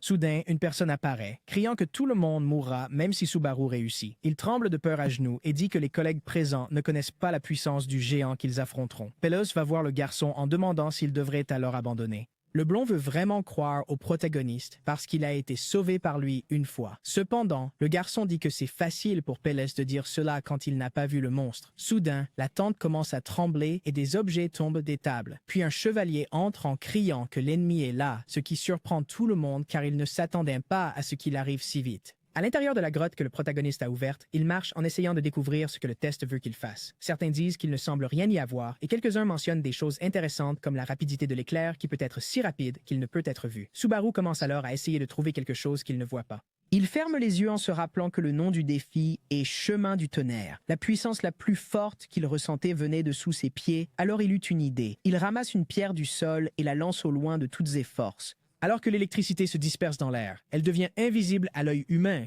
mais plus elle va loin, plus elle devient forte. Puis la pierre du protagoniste est détruite quelques pas plus loin. Même en sachant que c'est un test, le seul choix qu'il a est de continuer à avancer.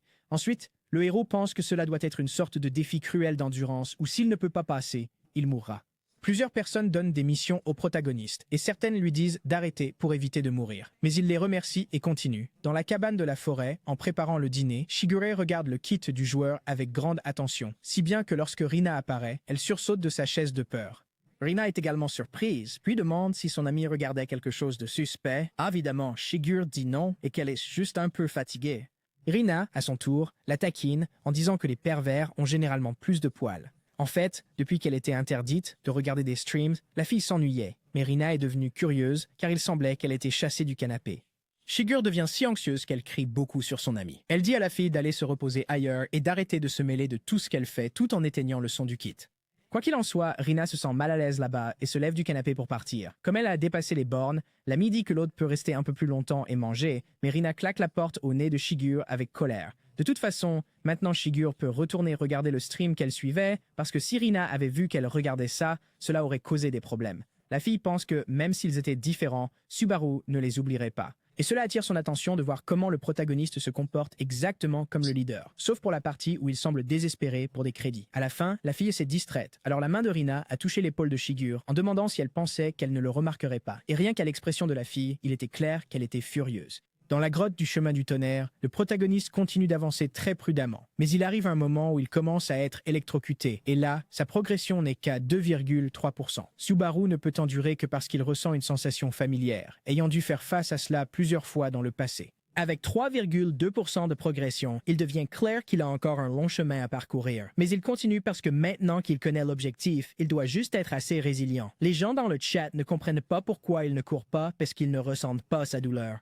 Évidemment, atteindre l'objectif est l'essentiel, mais si possible, le héros veut encore explorer autre chose dans la grotte. En regardant le stream depuis chez lui, Hawkeyes prête une attention particulière à tout. Il se souvient que John a dit de collaborer et c'était quelque chose que le patron n'a pas fait. John a mentionné que pour réussir dans un stream, il était seulement possible de contrôler la moitié des choses. Hawkeye savait que la popularité serait mesurée par les types de joueurs qui existaient. Le stream de Subaru ressemblait moins à un Vaderan parlant à des fans et plus à un vlog calme. Narukami était encore un streamer débutant, donc Hawkeye devait juste faire ce qu'il savait. C'était une chance, veut chevaucher une météorite arrivant à grande vitesse et en faire une étoile brillante dans le ciel. Les gens disaient que Hawkeye restait dans les analyses, parce qu'il n'avait pas la confiance pour grimper la tour. Mais la vérité était que, comme tout le monde, il voulait aussi atteindre les étoiles. Pendant un moment, il a commencé à rêver d'être comme Subaru et a perdu un peu de concentration sur le stream. Il prend peur et retourne rapidement au travail, mais voit qu'il a manqué quelque chose de très important. Retour au stream du protagoniste. Il marche toujours, mais plus il se rapproche de la fin, plus il a de blessures. Subaru ne s'arrête pas et ne se plaint pas de la douleur. Au lieu de cela, il marche et endure tout en silence. On dit que la foudre la plus puissante est celle qui pénètre le plus profondément dans le corps. Maintenant, le héros a marché suffisamment pour avoir de l'électricité dans son cœur et ses méridiens. Avec un progrès d'environ 20%, les méridiens sont ouverts et le héros gagne un point de pouvoir magique. Les méridiens aléatoires sont des concepts de pouvoir. Et tout comme les plus petits méridiens sont comme des veines parcourant le corps, les ouvrir revient à déboucher les entrées. En d'autres termes, le pouvoir du tonnerre pénètre dans tout le corps du protagoniste. Ozoi n'a jamais traversé le processus de suppression des impuretés des méridiens, donc le héros improvisait. Normalement, cela se fait avec le propre pouvoir magique d'une personne, car utiliser un pouvoir externe est dangereux et provoque une douleur atroce.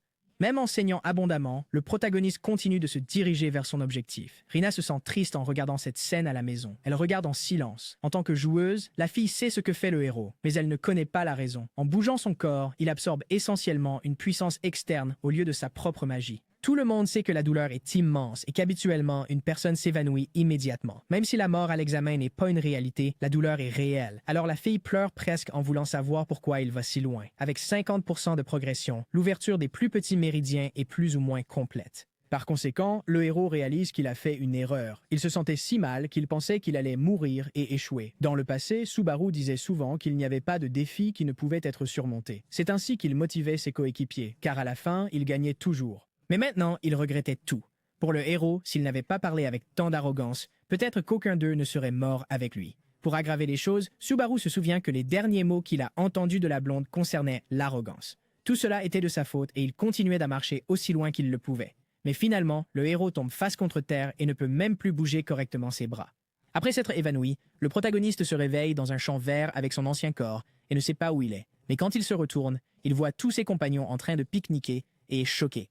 Shuei, Suta, Kei, Yori, Shigure et Rina sont tous là ensemble. Alors, bien que cela ressemble beaucoup à un rêve, il court vers ses amis. Lorsqu'il s'approche très près, Subaru commence à pleurer parce que tout semble si réel. Il rit et dit qu'il a fait un terrible rêve et veut le raconter à ses compagnons, mais ses amis répondent en accusant le héros d'avoir causé leur mort.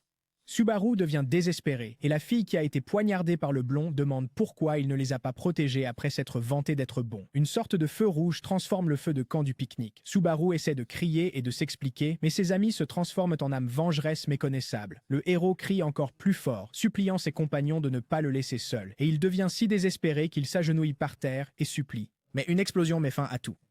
De retour dans le monde réel, Subaru se réveille en réalisant qu'il a traversé une hallucination. Avec une progression à 97%, il est encore très blessé mais proche de la fin. Donc, malgré la mauvaise hallucination, il est reconnaissant de se souvenir de la raison pour laquelle il est en vie et de ce que Kazuki a fait. Dans le village de Test qui est sur le point d'être attaqué, toute la population se tient avec les chevaliers prêts à se défendre, même s'ils sont terrifiés, car au moins un des géants a déjà franchi le mur. Les chevaliers essaient de trouver où se trouve le véritable chef.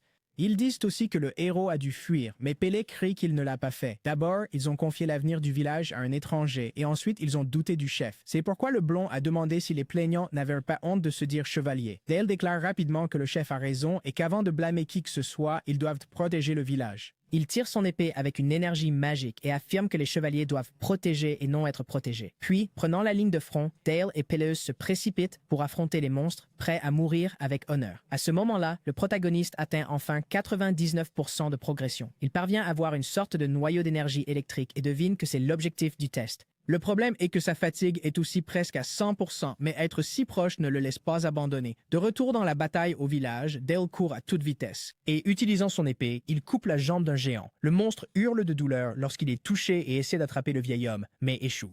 Puis le blond arrive par derrière, demandant à son collègue de lui laisser le reste, et grimpe sur le corps du géant.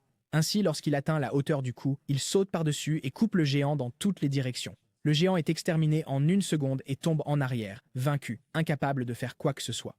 En voyant cela, les chevaliers commencent à avoir un peu d'espoir. Ils vont vers le corps du monstre pour évacuer leur colère et leur peur. Puis Pélé dit que maintenant qu'ils ont tué le géant le plus puissant, ils peuvent se reposer. Mais Dale, malheureusement, avertit que ce n'était pas le chef dont il parlait. Bien qu'ils ne sachent toujours pas, les autres chevaliers sont surpris par la facilité du défi. L'un d'eux pensait que les choses deviendraient plus faciles maintenant, mais soudain, il a été écrasé. Pelus et Dale ne peuvent voir de loin que l'ombre, mais le blond comprend déjà que cet ennemi est d'un autre niveau. Revenant au protagoniste, le progrès atteint 99,99% et il parvient à tenir ce noyau d'énergie électrique. C'est pourquoi Subaru crie que ce sera la première étape de sa vengeance. Une explosion d'énergie électrique se produit, mais elle passe. Et quand elle passe, il semble qu'il ait enfin réussi à terminer. Cependant, au moment où il se détendait, un choc a traversé le corps de Subaru parce que l'ouverture des plus petits méridiens était terminée.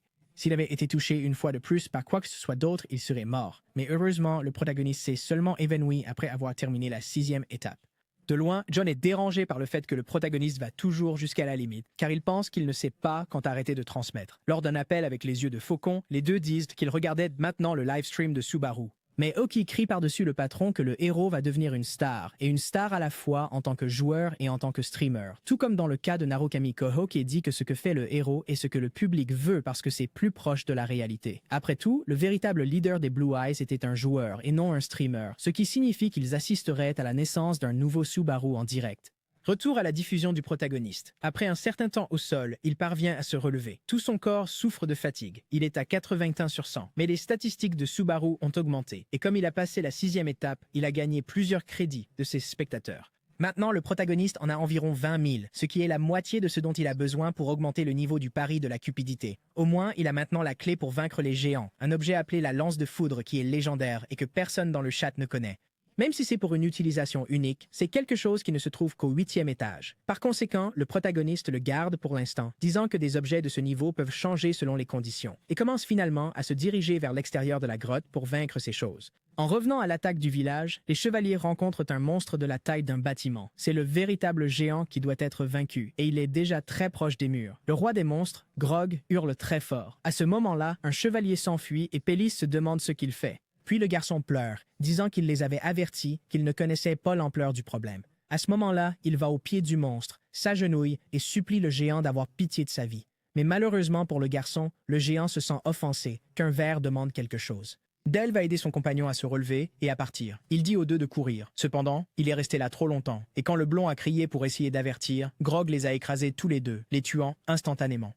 La motivation de Peleus commence à s'estomper car il ne voit aucun moyen de gagner ou de s'échapper. En fait, tout le monde là-bas est piégé comme des oiseaux en cage. Peleus a peur au début, mais devient ensuite encore plus en colère. Il crie désespérément qu'il sait qui a tué le fils du géant, et cela parvient à attirer l'attention de Grog. Alors que le géant demande où se trouve le meurtrier, le blond tremble, mais pointe son épée vers un endroit, disant que c'est là que Subaru est allé. Évidemment, le garçon envoie le monstre dans la mauvaise région, mais il n'était pas idiot et a compris que le chevalier mentait. Par conséquent, Grog demande si l'humain qui a tué son fils n'est pas là ou si Peleus a essayé de le tromper. Il allait tuer le chevalier pour cela, mais un éclair a frappé la montagne, attirant l'attention du géant et du chevalier. En fait, cela a attiré l'attention de tout le monde parce que c'était quelque chose d'énorme, à tel point que Peleus a pensé que c'était le protagoniste à ce moment-là. Du sommet de la montagne, notre héros initie l'étape 7, appelée éclair, qui est la dernière de l'épreuve. Parce que si quelque chose de plus fort que cela apparaissait, il ne serait pas possible de le vaincre au 2e étage. Enfin, le héros n'a pas peur et dit qu'il n'y a pas besoin de trop réfléchir car il vaincra le monstre en une seule attaque.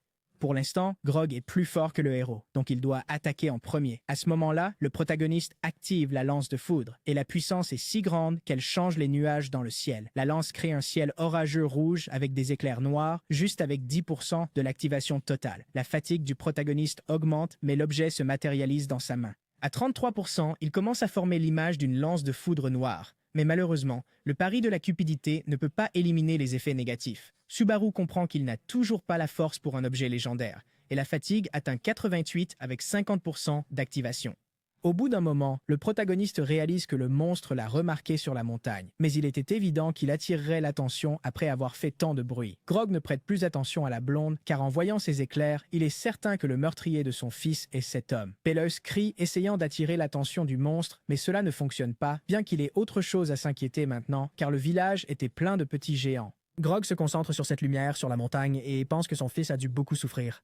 Alors, il court comme un fou, criant qu'il s'assurera que le héros ressente au moins une partie de cela. Le monstre renverse des arbres et tout sur son passage, et le protagoniste est déjà prêt à 88%. Il sait que ce sera un coup de tout ou rien et qu'il pourrait rater. Mais à cause de cela, il ne quitte pas la cible des yeux. Dans le passé, un coéquipier lui a donné ce conseil, disant au héros de ne pas se laisser distraire quand il voulait lancer une lance. Le conseil était de lancer en ligne droite et de rejeter toutes les pensées inutiles. Le garçon a également dit que ce qui comptait, c'était la forme de la lance, surtout puisque le héros était différent des autres lanceurs de javelot. Après tout, il était le chef des yeux bleus. Avec 95,2% de la compétence préparée, Subaru est toujours inquiet, mais il se souvient du conseil pour quand il n'allait pas lancer une lance normale. Dans ce cas, le garçon a dit qu'au lieu de lancer, il devrait la faire exploser. Quand le monstre s'approche très près, le chat devient désespéré, exhortant le protagoniste à la lancer déjà. Mais sa stratégie est d'attendre jusqu'au dernier moment. Alors le monstre continue de grimper, et à un moment donné, il bondit vers le héros. Il atterrit juste au-dessus de Subaru. Alors le héros se concentre intensément sur le monstre, et quand la préparation atteint 100%, il est prêt à attaquer. Il n'a qu'une seule chance, donc tout ce qu'il pense, c'est qu'il doit toucher quoi qu'il arrive. Le bras du héros brûle avec la foudre, mais il le lance quand le géant est à seulement quelques mètres de le toucher.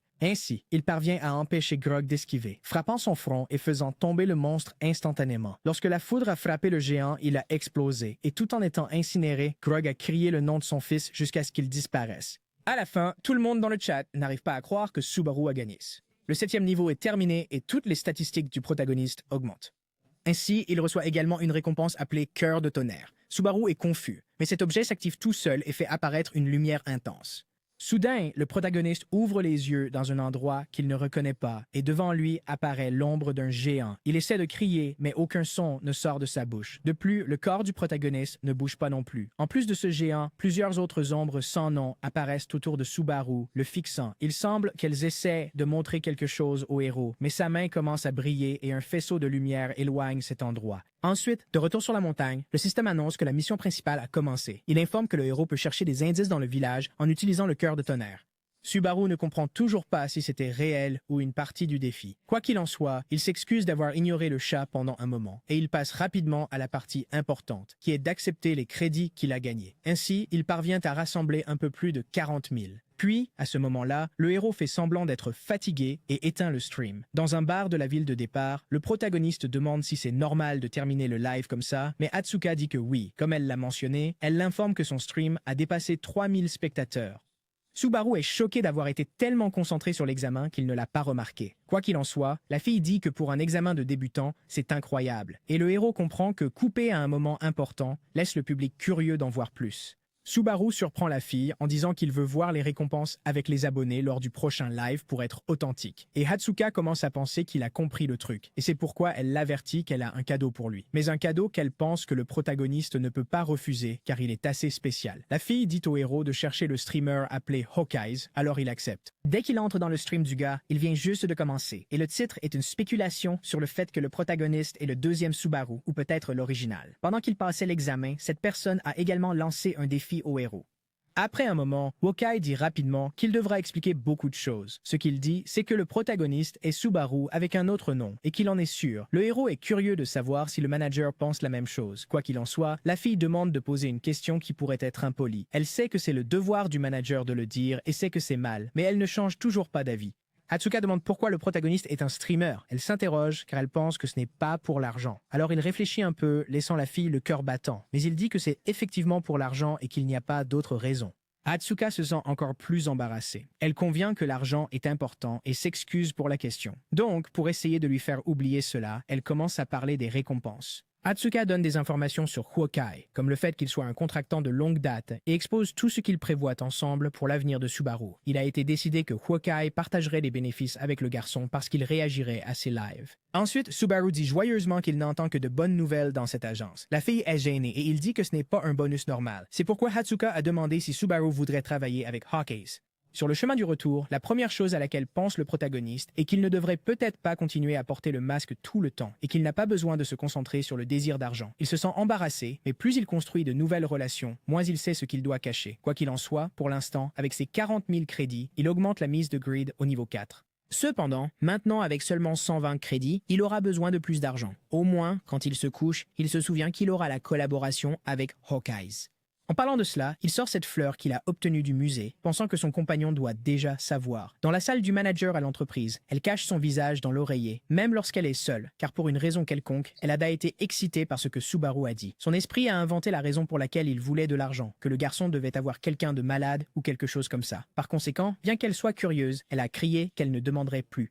En fait, le moment où Subaru a dit que seules de bonnes choses s'étaient produites était également frappant. Alors, elle a répondu qu'elle l'aimait aussi, exprimant ses sentiments avec un coup de poing sur le lit. Et elle a fini par avoir l'impression que Subaru était une personne merveilleuse et noble. Quelque temps plus tard, au 7e étage de la tour, à l'intérieur d'un château, une personne entraîne son corps. Pendant ce temps, il regarde le flux de Hawkeyes, qui a dit que le héros était comme le Subaru du passé. Cependant, ce type n'aime pas ça, surtout qu'il ne sait même pas qui est le streamer d'après les commentaires. Un subordonné informe qu'il s'agit d'un débutant qui a déjà une moyenne de 8000 vues, alors le gars de la zone bleue se souvient qu'il a fait ça dans le passé aussi.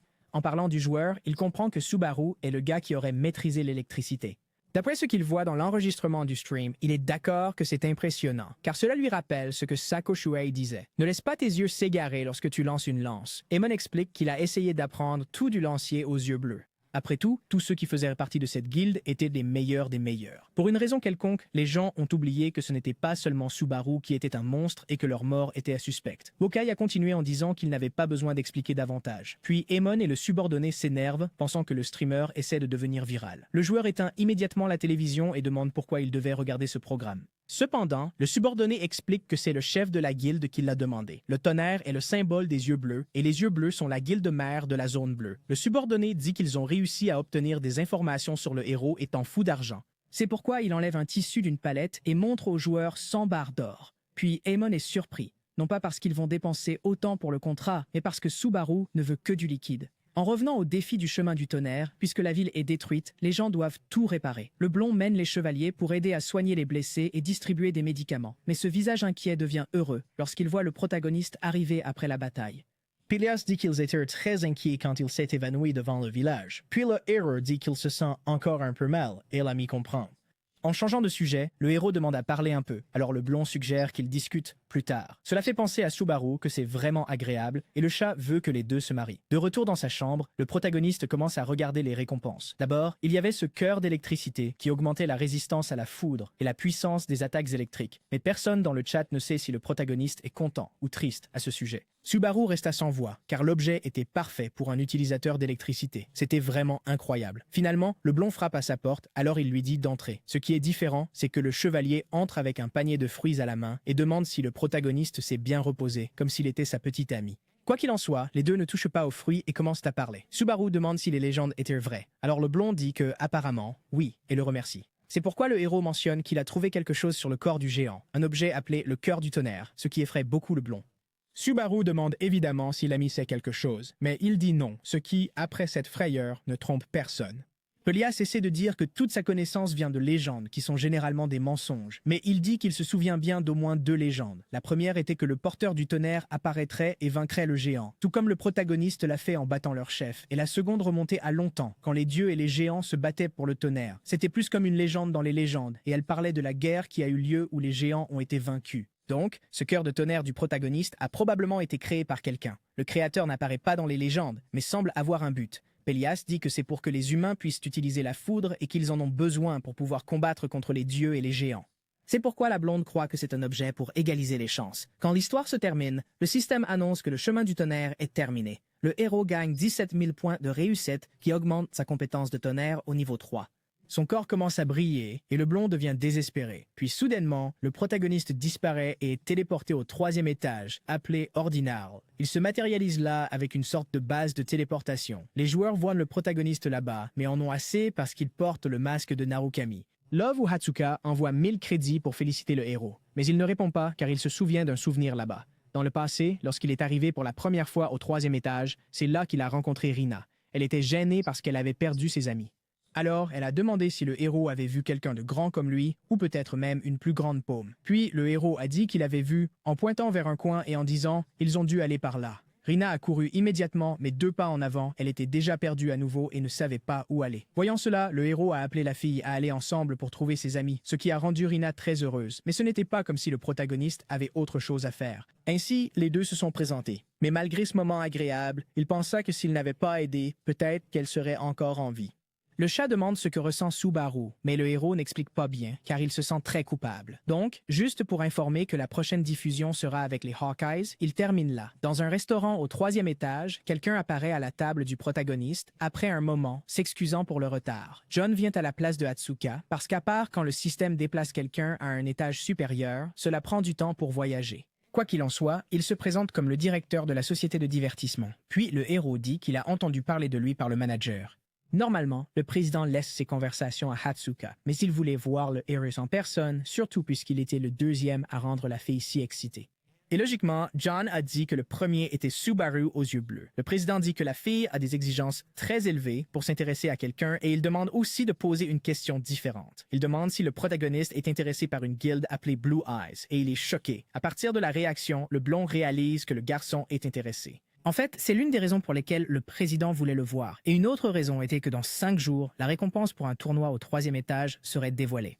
Mais quand le protagoniste voit de quoi parle John, il devient très irrité. Quand notre héros a terminé le livestream, Rina s'est plainte qu'il s'est terminé trop tôt. Elle est devenue curieuse et est sortie se promener dans la forêt devant la cabane. Puis après un moment, quand elle a trouvé Shigur, elle a demandé si elle avait fini et la fille a répondu que oui. Rina demande ce que fait son ami. Puis elle dit qu'elle réfléchit, car devant les deux, il y a des guerriers qui ont gelé, et elle ne sait toujours pas si elle doit les tuer ou les laisser vivre. Rina dit que son ami devrait les tuer, mais l'autre n'est pas sûr, surtout parce que si c'était l'œuvre de Kazuki, il n'enverrait pas de petits poissons. Mais laisser ces assassins en vie pourrait aussi poser un problème. Rina, quant à elle, n'aime pas l'idée que leur emplacement soit révélé par ces types. À cause de cela, elle invoque plusieurs lames du sol avec sa magie et, d'un geste de la main, les aligne toutes. Shigur essaie de crier à son ami de ne rien faire, mais Rina ne réfléchit même pas.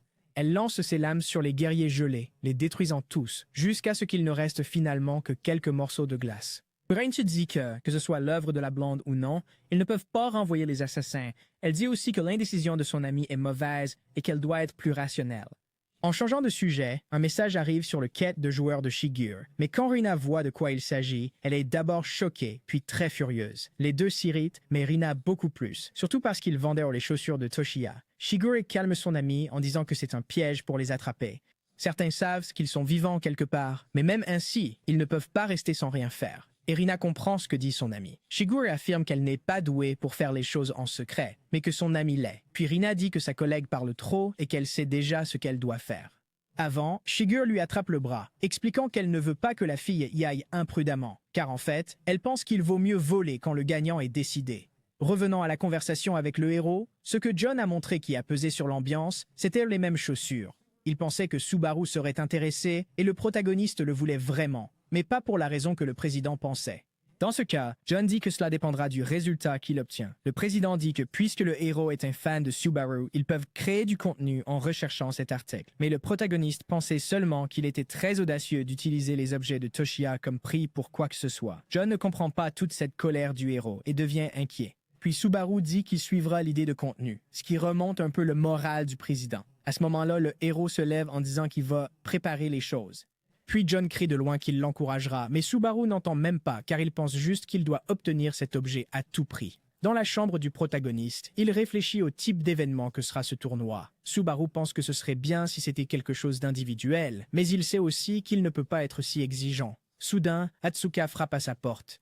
Lorsque le manager arrive enfin, le héros se lève et pense à prendre le masque. Ainsi, les deux se rencontrent et Atsuka est bien habillée et embarrassée, comme toujours. Le problème était que le protagoniste portait le masque jusqu'à ce moment-là.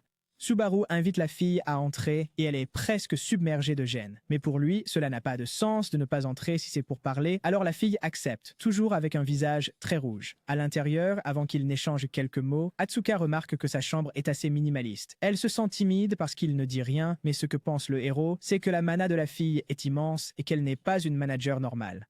Hatsuka demande s'il y a quelque chose qui ne va pas avec son visage, mais le héros dit que ce n'est rien et commence à poser des questions sur le tournoi. Puis elle sort des papiers, s'excusant. Hatsuka explique que le tournoi sera sous forme de Battle Royale, où plusieurs joueurs se battront pour un prix, comme dans une compétition individuelle pour la chance du héros. Hatsuka avertit que le gymnase sera dans la zone d'examen virtuel et que les participants doivent être au 3e niveau et payer 1000 crédits. Et de plus, elle a déjà envoyé les matériaux au héros, donc quand il regarde dans le kit, il a une idée de ce dont il a besoin. Subaru la remercie beaucoup, mais elle dit que c'est juste son travail.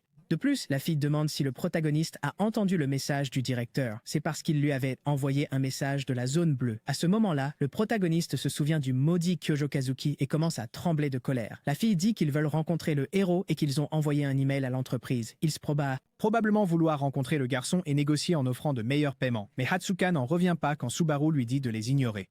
Le héros a dit qu'il n'avait pas l'intention de rejoindre cette guilde ou une autre. C'est pourquoi la fille a célébré comme si elle venait de gagner un gros prix. Elle avoue qu'elle avait peur de lui dire et que Subaru finirait par partir. Mais comme il ne le voulait pas, Hatsuka dit au héros de profiter de la collaboration avec Hoki et part en célébrant. Au final, pour qu'une employée soit si dévouée à son travail, Subaru pense du bien d'elle-même si la fille est comme ça pour d'autres raisons. Dans un endroit qui ressemble à une scène, le président attend avec les Hawkeyes. L'événement d'aujourd'hui allait être l'original contre le Subaru d'aujourd'hui dans une comparaison de talent. Oki commente que cela semble être un bon divertissement, mais John pense que si le héros perd, cela aura mauvaise allure. Pourtant, le streamer n'a aucun doute sur les compétences qu'il a vues et se souvient que jusqu'à présent, il n'a pas perdu de combat. À la fin, tous deux comprennent que cela dépendra de l'effort du protagoniste. Puis, à ce moment-là, le manager arrive, saluant les deux avec Subaru juste derrière. Oki est également content car c'est une chance de devenir plus célèbre, alors il tend la main au héros. Et comme il semble ne pas prêter beaucoup d'attention, il se présente. Ainsi, le protagoniste salue le gars et Oki dit qu'il est fan de lui-même s'il est un débutant. John demande de garder cette discussion pour plus tard et de commencer la diffusion immédiatement. Puis Hawkeyes commence avec 1300 personnes en direct en disant bonjour à tout le monde. À ce moment-là, le nombre de vues passe de 1300 à 12 000, ce qui, bien que bon, est préoccupant. Quoi qu'il en soit, il se souvient qu'aujourd'hui est la collaboration que tout le monde attend. Et en écoutant, le protagoniste apparaît à l'écran et se présente, suscitant la curiosité des gens à propos de son visage. C'est pourquoi Oki dit que ni lui ni le manager ne l'ont vu, mais au moins, le protagoniste répond à la question en disant qu'il est plutôt beau. Hawkeyes va être anxieux parce que l'engouement dans le livestream continue de croître. Il voit que l'ambiance est vraiment cool. Et Subaru répond aussi qu'il n'a pas de petit ami, ce qui soulage Hatsuka. Quoi qu'il en soit, sans plus attendre pour l'événement principal, avec 20 000 personnes en direct, il commence le test. Un tas de lumière s'allume et plusieurs robots de combat sont montrés dans le gymnase. Pour expliquer la raison du test, le streamer avertit que c'est parfait pour connaître le contrôle que le héros a. Et deuxièmement, c'est bien parce que le record du vrai Subaru est toujours là. Comme le chat le demande, le héros dit qu'il pense pouvoir battre le record. Puis enfin, ces machines de guerre stationnaires commencent soudainement à bouger et sautent toutes vers le protagoniste. Malgré tout ce que le héros a fait, le chat ne croit pas beaucoup qu'il battra le record. Certains doutent, mais tout le monde est très excité. Un spectateur propose une mission de 10 000 crédits si le héros en tue 43, mais il n'accepte pas car s'il perd, il doit enlever le masque. Le problème est que d'autres personnes ajoutent plus de crédits, donc Subaru finit par accepter.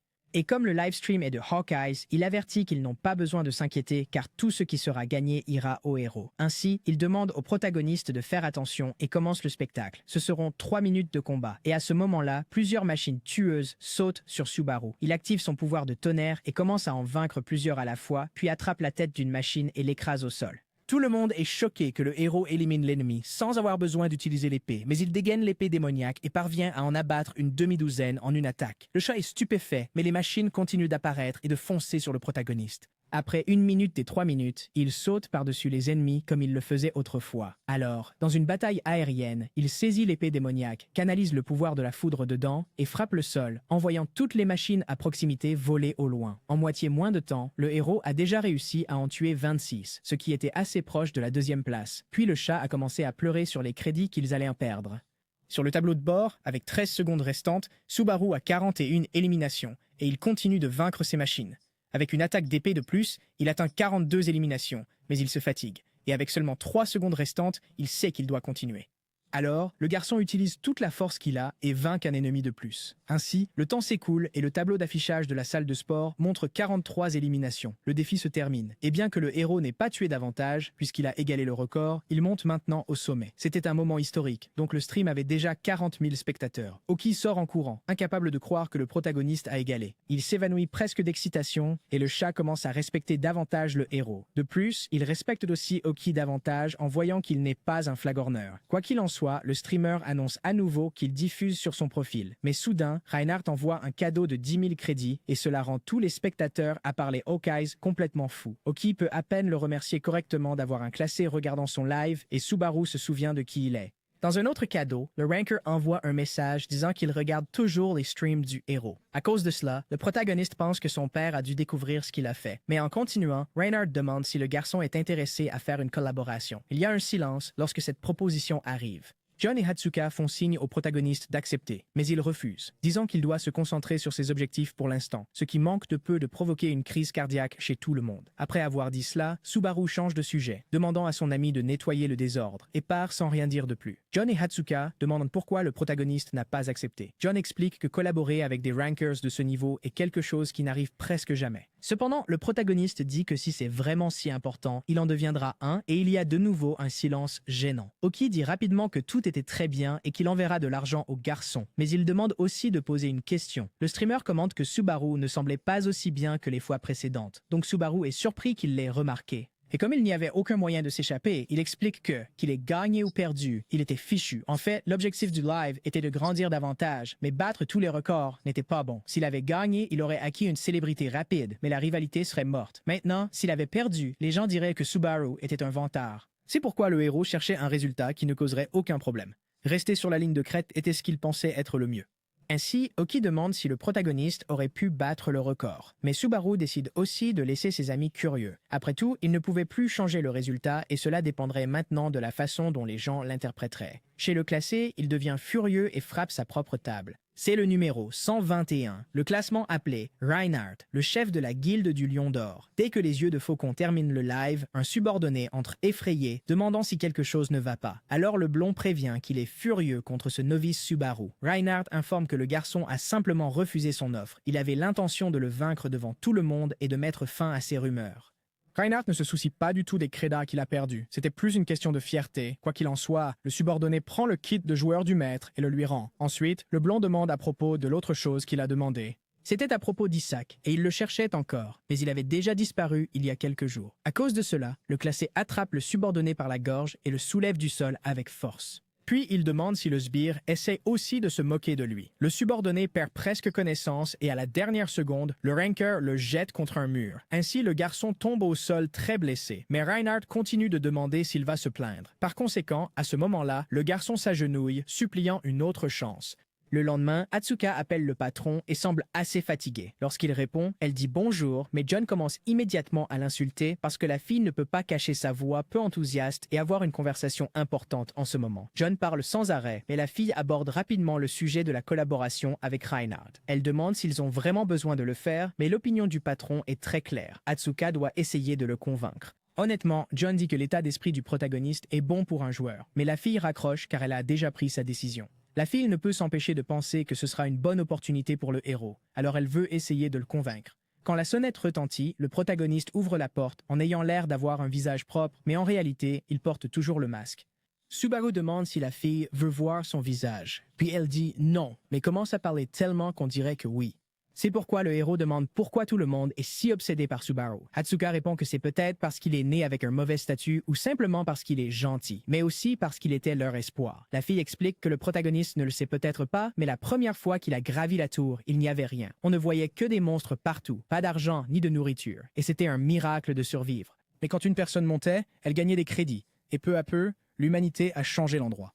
Dans le passé, ce sont les grands joueurs qui ont créé l'espoir que la tour pouvait être conquise, que c'était un monde dans lequel ils pouvaient entrer. Et celui qui a joué le plus grand rôle dans cela était Narukami Subaru, car ses réalisations ne se limitaient pas à gravir des étages, mais à être la première personne à prouver que c'était possible. Le héros demande si la fille pense aussi de cette façon, mais à ce sujet, elle dit qu'elle gardera le secret tout comme le garçon au masque.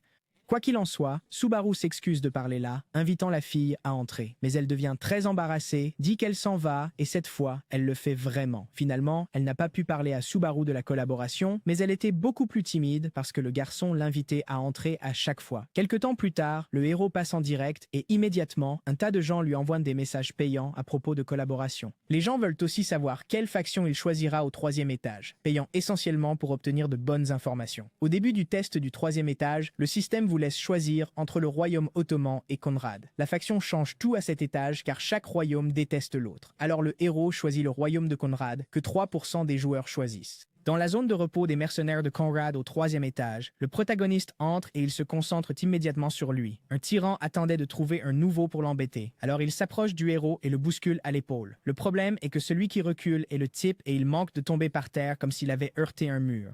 Le tyran crie, demandant où va le héros et questionne quel est son problème. Mais le héros dit que c'est lui qui a un problème parce qu'il l'a bousculé. À ce moment-là, le garçon attrape Subaru par la chemise pour le frapper plusieurs fois. C'est Vulture, connu pour intimider les mercenaires de rang E. Il dit qu'il est un mercenaire de rang B, mais le protagoniste active simplement la foudre à ses pieds et donne un coup de pied mortel au menton du tyran. Ainsi, il s'envole tout recroquevillé et lorsqu'il touche le sol, tout le monde dans le bar cesse de rire. Certains ont peur et d'autres sont intéressés, mais les amis de Vulture n'aiment pas du tout cela et ils se joignent lâchement pour frapper le héros.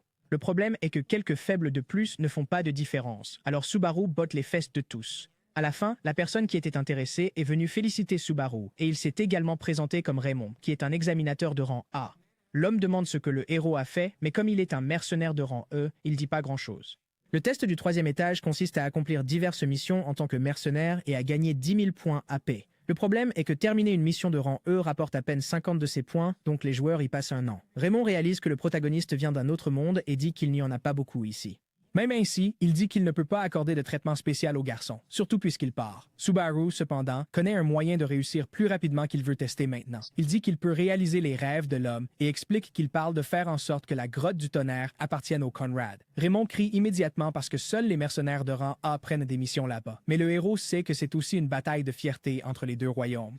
La caverne du tonnerre est un étage spécial au 3e niveau, qu'aucun mercenaire ou chevalier n'a réussi à franchir. Entre les deux royaumes se dresse une montagne géante que les deux tentent de conquérir depuis des décennies. Conquérir la caverne du tonnerre située là-bas signifie obtenir un passage à travers la montagne et un avantage militaire. C'est pourquoi le héros dit qu'il nettoiera l'endroit s'il obtient un rang, un titre. Raymond réfléchit beaucoup parce que le garçon pourrait en profiter et le héros envisage d'éliminer le vieil homme s'il veut causer des problèmes. Cependant, ce n'est pas nécessaire car Raymond dit qu'il écrira une lettre de recommandation. Après tout, les raids ont toujours besoin d'hommes forts pour combattre. Ainsi, Raymond avertit que le protagoniste doit attendre le groupe dans 5 jours. Soudain, 3 abonnés du héros envoient un total de 35 000 crédits pour qu'il nettoie le donjon seul. Malheureusement, dans 5 jours, ce serait exactement quand le tournoi se terminerait. Raymond, de son côté, dit encore qu'il n'arrive pas à y croire. Il avoue qu'il a défié la grotte quand il était plus jeune, mais a perdu la moitié de son groupe. Puis il donne la lettre, mais le héros dit que cela ne se reproduira pas car il prévoit d'y aller seul. Raymond crie que le garçon est fou parce que le minimum pour défier l'endroit est de 20 personnes. Mais Subaru calme un peu le vieil homme en donnant l'excuse qu'il ne veut pas utiliser leur force. Et il avertit qu'il n'a pas de camarades, mais pour peu de temps. Au sommet d'une montagne, Rina commande qu'elle est de plus en plus impressionnée par la ressemblance du héros avec Subaru. Elle regarde le livestream et le protagoniste dit qu'il ne prendra pas d'autres missions.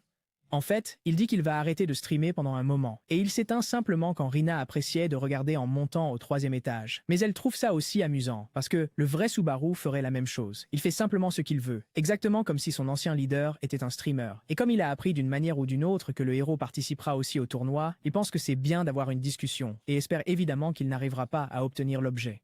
Plus tard, au 3e étage, Hatsuka félicite le héros, disant joyeusement que le protagoniste a pris le coup d'imiter Subaru. S'il se contentait de faire des travaux normaux, ce ne serait pas amusant à regarder. Hatsuka demande ce que le garçon fera ensuite. Puis il dit qu'il chassera jusqu'au début du tournoi. Après tout, il veut aussi évaluer combien de tonnerre il peut utiliser avec son niveau actuel, puis se battre pour empêcher quelqu'un d'autre d'obtenir l'objet de son compagnon.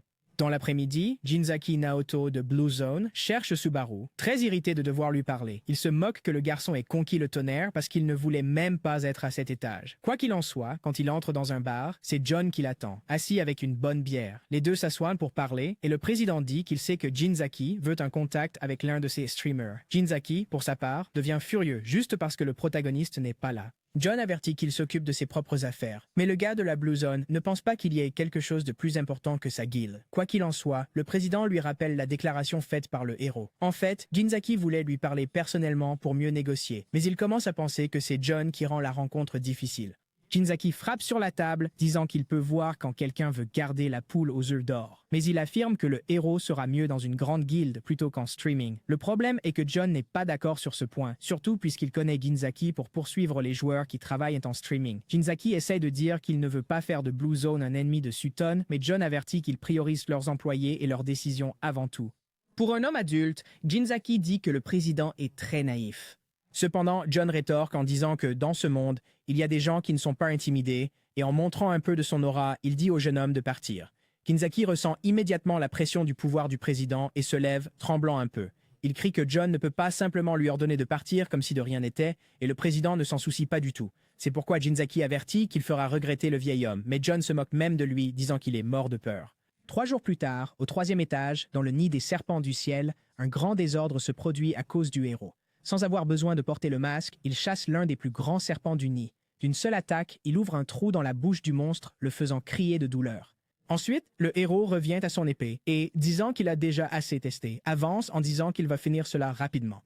Ainsi, le protagoniste saute dans la bouche ouverte du monstre et invoque un très fort tonnerre qui vainc le chef des serpents du ciel. Le protagoniste monte de niveau et ses statistiques aussi. De plus, il gagne un croc de serpent valant environ 10 000 crédits.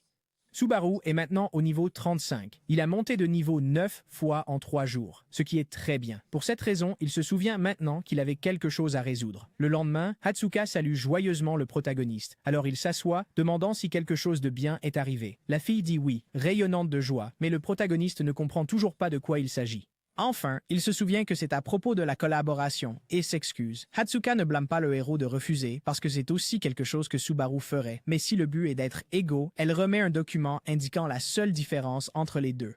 En fait, c'était un document avec de l'argent du live, avec Hokwai, 49 000 crédits. Hatsuka commente qu'elle aurait pu donner cela à tout moment, mais elle voulait parler au garçon. Elle dit qu'elle a un ami nommé Seijin, un accro au jeu qui lui a appris certaines choses. En gros, il travaille avec des paris sur qui va gagner ou perdre. Plus la chance est élevée, plus le gain est faible, mais c'est aussi un retour plus garanti. À ce sujet, Hatsuka explique que le taux de gain du héros est de 6,1, tandis que celui d'un certain joueur est de 1,2, ce qui en fait le favori pour gagner. Quand le héros demande, la fille dit que le garçon s'appelle Omar Schneider, un joueur de la zone bleue qui est au 3e étage depuis 10 ans juste pour essayer de franchir la caverne du tonnerre. Hatsuka dit aussi qu'Omar doit être à la recherche du héros. Après tout, la déclaration qu'il a faite en disant qu'il viderait la grotte seul revenait à se moquer de ses 10 années d'efforts. D'abord, le héros avertit la fille qu'elle est un peu trop proche. Cette fois, Hatsuka se sent plus embarrassée que jamais. Alors elle retourne à sa chaise, demandant à Subaru de simplement se préparer. Au 3e étage, dans un endroit appelé Ortonarle, 2 chevaux tirent une charrette très rapidement. Puis ils arrivent enfin là où ils rencontreront l'arrogant qui a dit qu'il viderait le donjon seul. Certains collègues à l'intérieur disent que le garçon ne dit cela que parce qu'il ne sait pas comment c'est là-dedans, et ils demandent au capitaine Schneider de ne pas se fâcher. Cependant, le capitaine dit qu'il ne l'est pas parce que le héros a une certaine réputation. Malgré sa carrière courte, il est le nouvel utilisateur de Thunder. Pourtant, les collègues du guerrier disent que Subaru n'est pas comme l'original et qu'il n'y réussira pas. Cependant, le capitaine affirme que ce n'est pas le moment d'être envieux ou jaloux. Un des collègues demande s'ils veulent respecter le garçon. Alors Schneider dit que cela pourrait être nécessaire. Mais malgré son désir de paraître calme, il est clair qu'il est nerveux. Et le chauve est le plus inquiet parce qu'il connaît le monstre que le capitaine devient quand il est en colère. Quand il va lire les informations de Schneider, le héros pense qu'il est fou parce qu'il n'est parti de là que depuis 5 ans. Un article de presse disait qu'ils étaient proches de le terminer. Et maintenant qu'il en sait plus sur le garçon, Subaru comprend pourquoi il est le favori. Mais malgré tout, il s'excuse auprès de Kazuki, car maintenant qu'il est de retour, il ne laissera rien interférer. Le lendemain, dans le centre commercial de la ville, un vendeur dit qu'il ne pourra pas acheter un matériel aussi mauvais. Et malheureusement, il informe le chasseur qu'il a amené qu'il ne paiera que 1500 crédits. De plus, il a failli renoncer à vendre, mais finalement, il a trompé le client parce que lui seul connaissait la valeur du produit. Enfin, un autre client arrive, un peu plus malin. Lorsque Subaru place le croc de serpent sur la table, le vendeur sursaute presque de choc. Il n'y avait rien à redire sur la qualité, mais le vendeur n'allait pas manquer l'occasion d'en profiter. À ce moment-là, le marchand évalue le matériel comme de rang B et qu'il serait de rang S s'il n'y avait pas une éraflure. De plus, il dit aussi que le protagoniste est arrivé à un mauvais moment parce qu'il est plein d'articles identiques. Cela dit, il a l'audace d'offrir 8000 comme si c'était beaucoup. En fait, Subaru pense même que c'est juste à cause de la valeur dont il se souvenait auparavant. Cependant, Schneider est apparu en disant que cela valait au moins 15 000 et a démystifié le bluff du vendeur sur le fait d'en avoir plusieurs. Ainsi, face à face, le capitaine et le protagoniste finissent par se saluer. Plus tard, dans un restaurant plutôt atypique, les deux garçons s'assoient pour aller droit au but. Après tout, ils ne sont pas des petits amis pour se détendre ensemble ici, mais le héros ne croit toujours pas que c'est ici que Schneider vient déjeuner. Finalement, le capitaine parle bientôt du donjon du tonnerre et Subaru réaffirme qu'il va nettoyer l'endroit seul. Schneider s'irrite et dit que beaucoup de gens atteignent le 3e étage avec le nez en l'air. Subaru demande si le capitaine pense la même chose de lui, et bien qu'il le fasse, il dit qu'il respecte le héros pour son talent. Mais il ne croit toujours pas que le héros puisse être comparé au Subaru original. Le protagoniste pensait qu'il allait parler à un excentrique, mais a vu qu'il s'agissait de quelqu'un de sérieux. Sans plus attendre, le capitaine révèle qu'il a une proposition, et en grinçant des dents, lui dit de la reprendre. Schneider finit par avouer qu'il a trouvé les mots du garçon très arrogant, et qu'il lui donnera une chance de s'excuser en direct. Cependant, le héros dit qu'il ne pense pas que ce soit une très bonne proposition. Ensuite, le capitaine affirme qu'il va vaincre le garçon lors du tournoi et lui faire comprendre sa place. Subaru accepte donc, mais s'il gagne, il demande au capitaine d'écrire un rapport sur tout ce qu'il sait sur le donjon, ce qui, malgré beaucoup de travail, ne dérange pas Schneider car il pense qu'il va gagner, ou du moins ne pas perdre contre le protagoniste. Alors il part, faisant penser au héros que Schneider n'a pas passé 10 ans là-bas pour rien. À la société de divertissement, Sutton Sagan sursaute de surprise en voyant plus de 10 000 personnes en direct. Il regardait le début de la diffusion du tournoi et se sent envieux parce qu'il ne peut pas participer puisqu'il a déjà dépassé le 3e étage. Bien que le héros soit leur allié, Sagan pense qu'il vaut mieux parier sur le capitaine. Cependant, en tant que joueur professionnel, il croit aussi qu'il ne devrait pas suivre la foule, mais plutôt parier sur ce qu'il croit. Le problème est qu'il commence à trembler de peur de faire une erreur. Mais quand il était sur le point de changer son pari, il répond accidentellement à un appel et jette son téléphone, pensant qu'il avait parié par erreur sur Subaru. Sagan crie que Hatsuka l'espionne, mais la fille demande juste ce qu'il fait. Sagan essaie de ne pas montrer qu'il pariait, mais la fille insiste pour savoir ce qui se passe parce qu'elle pense qu'il devrait tout parier sur Subaru. Le garçon dit qu'ils ne peuvent pas être aussi naïfs car ils doivent analyser avant de parier. Sagan crie que Schneider est une option bien plus rationnelle que le coup de cœur de Hatsuka. Hatsuka ne recule pas et parie le salaire du mois prochain sur qui aura raison. Mais au milieu de la conversation, quelqu'un avec une capuche passe, lui faisant perdre sa concentration. Par conséquent, la fille raccroche à son ami sans rien dire de plus, ce qui laisse Sagan perplexe car la fille n'est pas du genre à proposer des paris. En marchant dans le centre-ville, un subordonné du capitaine demande comment était le héros. Puis Schneider avoue qu'il n'était pas un amateur. L'homme chauve s'inquiète de la défaite de Schneider, mais cela donne envie au capitaine de le battre, car pour l'instant, il ne sera sûr que lorsqu'ils se verront au tournoi. Et Schneider lui-même ne pense pas qu'il y ait la moindre chance de perdre. Du haut d'un bâtiment, une personne encapuchonnée voit tout cela. Elle voulait déjà jeter un œil aux favoris de la compétition. C'est évidemment Rina, et elle complimente un peu la sœur du garçon. Enfin, le jour du tournoi, la plupart des gens se dirigent vers le Colisée dans la ville d'Ortonaro.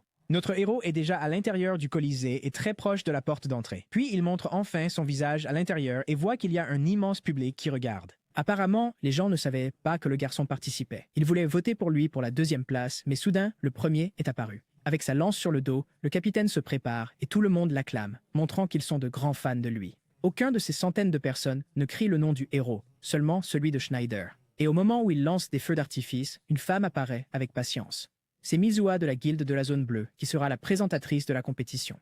Elle explique que le tournoi sera divisé en qualifications et en événements principaux, où le prix sera décerné lors de la finale. La fille dit que les chaussures ont été fabriquées par Hermès lui-même, affirmant que c'est un symbole de fierté pour la guilde et une relique légendaire de Hibiki Toshiya. Ensuite, elle l'invoque avec de la magie pour le montrer à tout le monde. Par conséquent, le héros demande mentalement à Toshiya d'attendre un peu car il jure qu'il récupérera ses chaussures. Dans le public, au moins Hatsuka est là pour le soutenir, espérant qu'il passe en direct. Mais étrangement, une personne encapuchonnée d'avant est à côté d'elle et Hatsuka jure que c'est la même qu'elle a vue plus tôt. Comme l'a dit la fille, le protagoniste commence le live stream à l'intérieur du tournoi. En moins de 10 secondes, 3000 personnes entrent et il s'excuse d'avoir disparu soudainement tout en notant qu'il peut à peine lire le chat. Puis Hatsuka envoie une mission de 30 000 crédits si le héros gagne et il la remercie même sans beaucoup de soutien. Mizuha crie que c'est maintenant et fait apparaître plus de feux d'artifice, lançant le tournoi. Soudain, elle rassemble de la magie verte dans sa main et crée une boule géante au-dessus. Puis la fille la fait exploser, créant une pluie de cette magie. Cette substance verte enveloppe toute l'arène et rend le public fier de la puissance de la fille.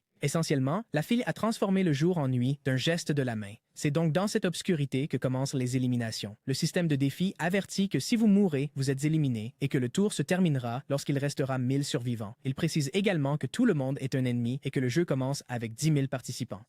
Évidemment, personne ne devrait faire du héros une cible lors des préliminaires. Cependant, juste au moment où il pensait à économiser de l'énergie, plusieurs personnes ont envoyé de l'argent pour qu'il cultive de l'aura. À cause de cela, soudainement une personne passe derrière le héros et il essaie de fuir, sachant qu'il sera fichu s'il essaie de se battre. Mais ce que le héros voit, c'est un tas d'argent ambulant qui court. Sorti de nulle part, 1500 personnes sont déjà éliminées et la scène passe à la perspective du capitaine. Il ne se soucie pas des petites frappes et dans l'élimination, il veut s'en prendre au héros. Soudain, une flèche le frôle presque. Il y avait un gars caché qui a tenté sa chance et s'est approché de très près. Mais ce n'était pas juste un gars. Non, parce qu'il n'était pas fou. Le garçon avait un groupe de mercenaires. Un homme chauve pense qu'il ne devrait pas prendre le risque, mais le chef se sent confiant parce qu'ils sont plusieurs contre un. À cause de cela, Schneider dit que le plan n'est pas mauvais, mais qu'ils ont choisi la mauvaise personne. Un autre homme chauve est le premier à tenter sa chance, mais quand il finit de parler, sa tête disparaît et le gars tombe au sol sans vie, rendant tout le monde fou.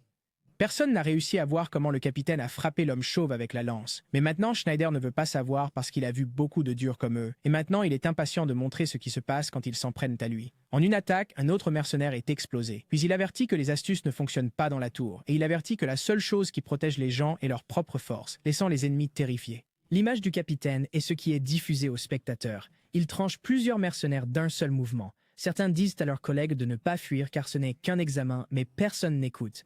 Dans les gradins, Rina comprend que le capitaine est à un autre niveau et pourrait devenir un grand classé en gravissant la tour. Mais elle s'agace parce qu'à côté d'elle, Atsuka n'arrête pas de faire du bruit en encourageant le protagoniste.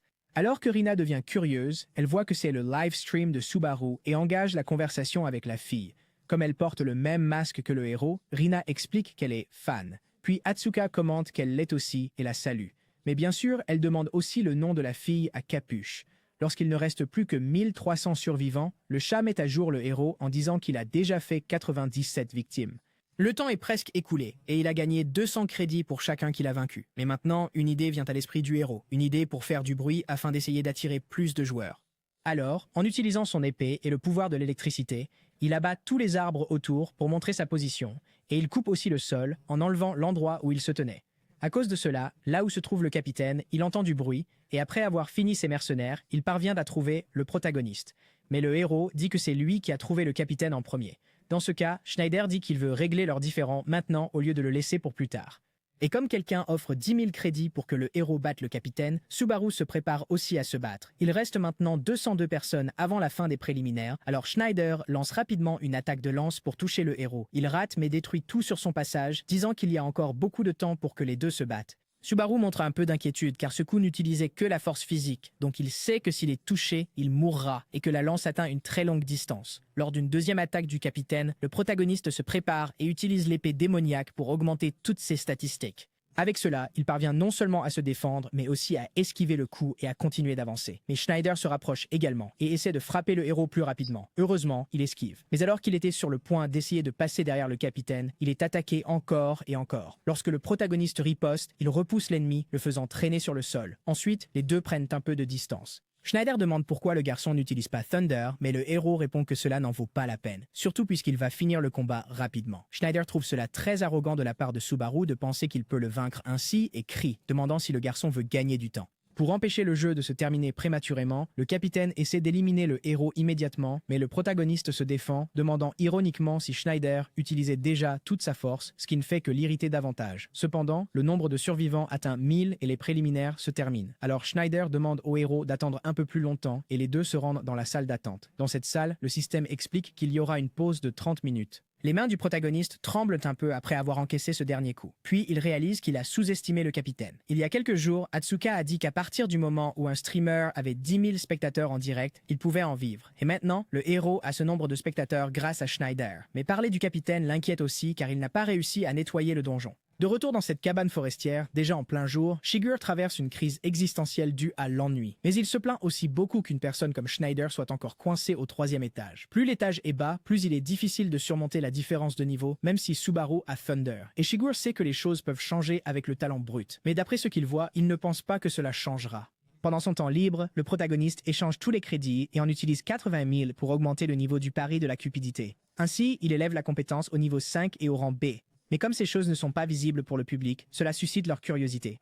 En haut des gradins, Mizua est seule à regarder le prix du tournoi. C'est parce qu'elle a entendu dire qu'il pourrait y avoir un voleur derrière les chaussures, et elle a aussi entendu parler de son identité. Soudain, une personne apparaît en annonçant que les renforts de la guilde sont arrivés. Et parce que Mizua demande qui dirige l'équipe, la personne se présente. Puis la fille demande ce que le gars fait au 3e étage, parce que c'est simplement Kurokawa qui est venu aider. Mizua demande si le chef de la guilde est fâché contre Subaru, et le gars dit oui, pour lui et Schneider. Mais il mentionne aussi qu'il y a un autre problème, et que ce problème est dans les gradins en train de parler. Derrière le masque de Rina, elle ne peut que penser à la quantité effrayante de mana que Hatsuka possède. Elle veut savoir pourquoi quelqu'un d'aussi fort est là, mais pour ne pas paraître étrange, elle enlève son masque et se présente comme Tame. Hatsuka explique qu'elle parlait formellement à cause de l'aura de la fille et reconnaît également qu'elle utilise une technique de changement de visage. Rina se sent tellement intimidée qu'elle pense que le manager est un assassin envoyé par Kazuki. Mais même si Hatsuka ne veut pas s'impliquer, elle demande s'il y a un plan pour perturber le tournoi. À cause de cela, Rina décide de tester en disant peut-être. Puis, avec une aura meurtrière, Hatsuka affirme que si la fille fait cela, elle le regrettera beaucoup. Soudain, le système de défi annonce que la pause de 30 minutes est terminée. Ensuite, tous les participants sont téléportés vers la finale. Il est expliqué que la finale sera un jeu au format de capture de territoire. Mizua explique qu'au début, chaque joueur aura un territoire, mais seulement 2 personnes peuvent rester à l'intérieur et elles peuvent choisir de défendre, voler ou garder. Si un joueur bat un adversaire, il peut prendre son territoire et le joueur avec le plus à la fin gardera les chaussures. Alors maintenant qu'elle a tout expliqué, la fille commence la finale en attribuant une couleur à chacun. Comme prévu par le héros, personne ne sort attaquer parce que combattre maintenant donne un territoire. Mais attendre peut leur permettre de gagner beaucoup en ne battant qu'un seul ennemi. C'est ce que tout le monde pense. Cependant, le héros sort et en bat déjà un. Après tout, ses abonnés paient 300 crédits par personne. Là, du point de vue du capitaine, il va aussi à l'encontre de la stratégie de rester immobile et sécurise déjà un territoire.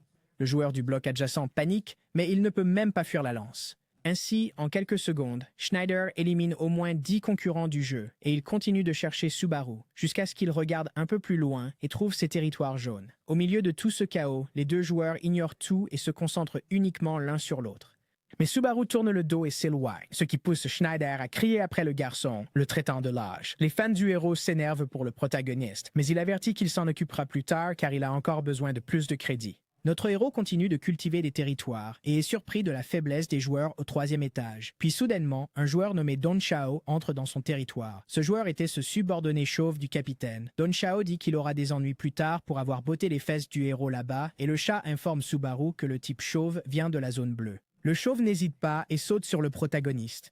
Alors le héros montre qu'il va se défendre, mais il glisse sous l'attaque et coupe la lance du chauve. Puis il le jette facilement au sol, battant Don Chao, et comme ce n'est pas la vraie vie, il l'achève sur place. Subaru élimine le chauve si rapidement que le chat commence à penser qu'il est faible. Puis enfin, Schneider entre dans le territoire du protagoniste, et il y a à peine le temps de lire l'avertissement correctement, car le capitaine se précipite vers le héros. Le protagoniste ne laisse pas l'attaque l'atteindre. Il envoie la lance qui allait toucher sa tête voler au loin, mais le capitaine frappe à nouveau. Schneider crie au héros d'utiliser la foudre rapidement parce que s'il continue à se retenir, il mourra à la prochaine attaque. Le protagoniste recule d'un bond pour gagner de l'espace. Puis il tient simplement la poignée de l'épée, ce qui pousse Schneider à demander si le garçon va encore s'enfuir. Mais Subaru répond qu'il va donner exactement ce que le capitaine veut. Il commence à invoquer la foudre et utilise le cœur de la foudre pour augmenter sa puissance et sa résistance. De plus, la compétence du pari de la cupidité aide également le héros à éviter de se blesser. Schneider n'arrive pas à croire que le héros crée un type d'arme entièrement fait de foudre. Puis le héros demande si cela ressemble toujours à une fuite et comme le capitaine admet que non, Subaru pose une autre question.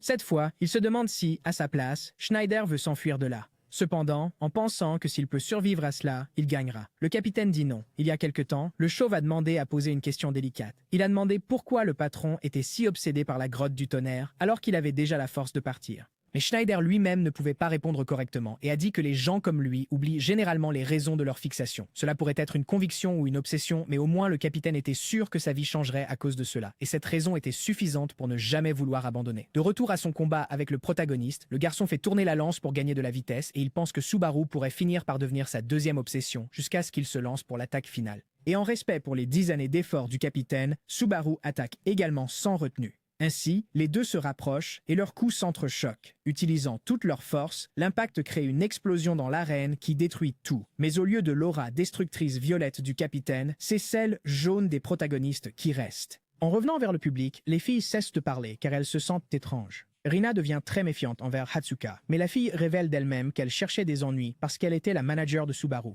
Naturellement, s'il y avait des problèmes dans le tournoi, cela affecterait son stream et son travail. Rina agit comme une enfant lorsqu'elle apprend qu'elle est devant la manager du héros. Hatsuka s'enthousiasme alors beaucoup et dit qu'il a été difficile de convaincre ses collègues qu'elle avait trouvé de l'or. Rina dit qu'elle regarde toujours les streams et les deux filles commencent à se comprendre. Mais soudain, l'explosion des attaques du garçon attire l'attention car c'est la seule chose diffusée sur le grand écran. Alors Hatsuka va rapidement voir ce qui s'est passé et devient très inquiète. Quand l'explosion se termine, les deux guerriers sont toujours debout. Mais Schneider a tellement souffert qu'il y a un trou de ses jambes à sa poitrine. Puis, il tombe à genoux, sans vie. Et Subaru pense que ce serait bien de rencontrer à nouveau le capitaine à l'avenir. Avec un total de 283 territoires capturés, Narukami Subaru est le vainqueur du tournoi. Des feux d'artifice sont lancés et le public célèbre. Hatsuka essaie aussi de célébrer avec sa nouvelle amie, mais elle ne semble pas très heureuse. Rina n'arrive pas à croire qu'à la fin, c'est le protagoniste qui remportera le Grand Prix. Mizuha apparaît bientôt pour annoncer à nouveau et dit à tout le monde d'écouter que Subaru est le gagnant. Par conséquent, la fille invoque les chaussures qui sont le prix bien mérité du protagoniste. Puis Rina se lève en colère des gradins et part sans rien dire. Le seau est brisé et les objets tombent dans les mains de Subaru, rendant le garçon un peu triste d'être parti pendant 20 ans.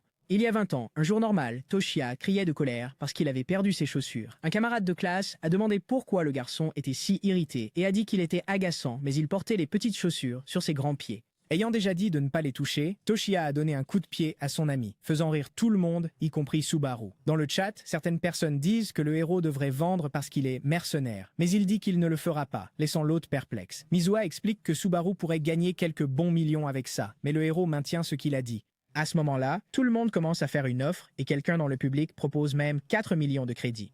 Par conséquent, le protagoniste invoque un pouvoir de foudre très puissant du ciel. Et après avoir démontré ce pouvoir, il avertit qu'il ne vendra pas même pour 10 millions de crédits. Quoi qu'il en soit, après avoir dit tout ce qu'il avait à dire, le héros s'est simplement retourné et est parti. Au même moment, toujours dans la ville, Eamon et un autre joueur venaient de regarder la diffusion. Le garçon ne savait même pas quoi dire à propos de la victoire du protagoniste. Le joueur nommé Hanamaki Hiyori dit qu'à ce rythme, le héros deviendra le véritable Subaru. Surtout que récemment, les gens croyaient déjà que le nouveau était meilleur que l'ancien. Hanamaki explique qu'il compare beaucoup les deux joueurs. Mais pour Eamon, quelqu'un influence certainement cette tendance en coulisses. Hanamaki dit qu'elle pensait même que les deux étaient les mêmes, mais puisque Eamon n'est pas d'accord, la fille le traite mentalement de fanboy. Quoi qu'il en soit, la fille demande si son partenaire n'est pas excité par ce qui va se passer maintenant. Mais il répond qu'il n'a aucun intérêt parce qu'ils ont tous les deux un travail, qui est de traquer la personne qui essaiera de voler les chaussures. Et comme un bon mâle alpha, Eamon laisse la fille derrière lui, même s'il ne pouvait pas être dit qu'ils étaient vraiment seuls. De retour au livestream, tout le monde bave devant cette paire de chaussures. Même comme ça, Subaru est heureux d'être à nouveau en contact avec Toshiya, et changeant ses pensées, il remercie le public pour les crédits de valeur de la mission. Le nom de la paire de chaussures est Talaria, et elle augmente la vitesse de 25% et le saut de 15%. Ensuite, les gens discutent, certains disant que c'est bien et d'autres disant que c'est moyen. Quoi qu'il en soit, le héros reçoit un message de Hatsuka, l'avertissant de la personne suspecte qu'il a trouvée et lui demandant d'être prudent. Rina ne réalise que maintenant qu'elle pourrait paraître suspecte en se tenant là devant les chaussures. Elle ne voulait pas en arriver là, mais elle n'avait pas d'autre choix. Alors, quand personne ne faisait attention, elle attaquerait et couperait les chevilles du protagoniste.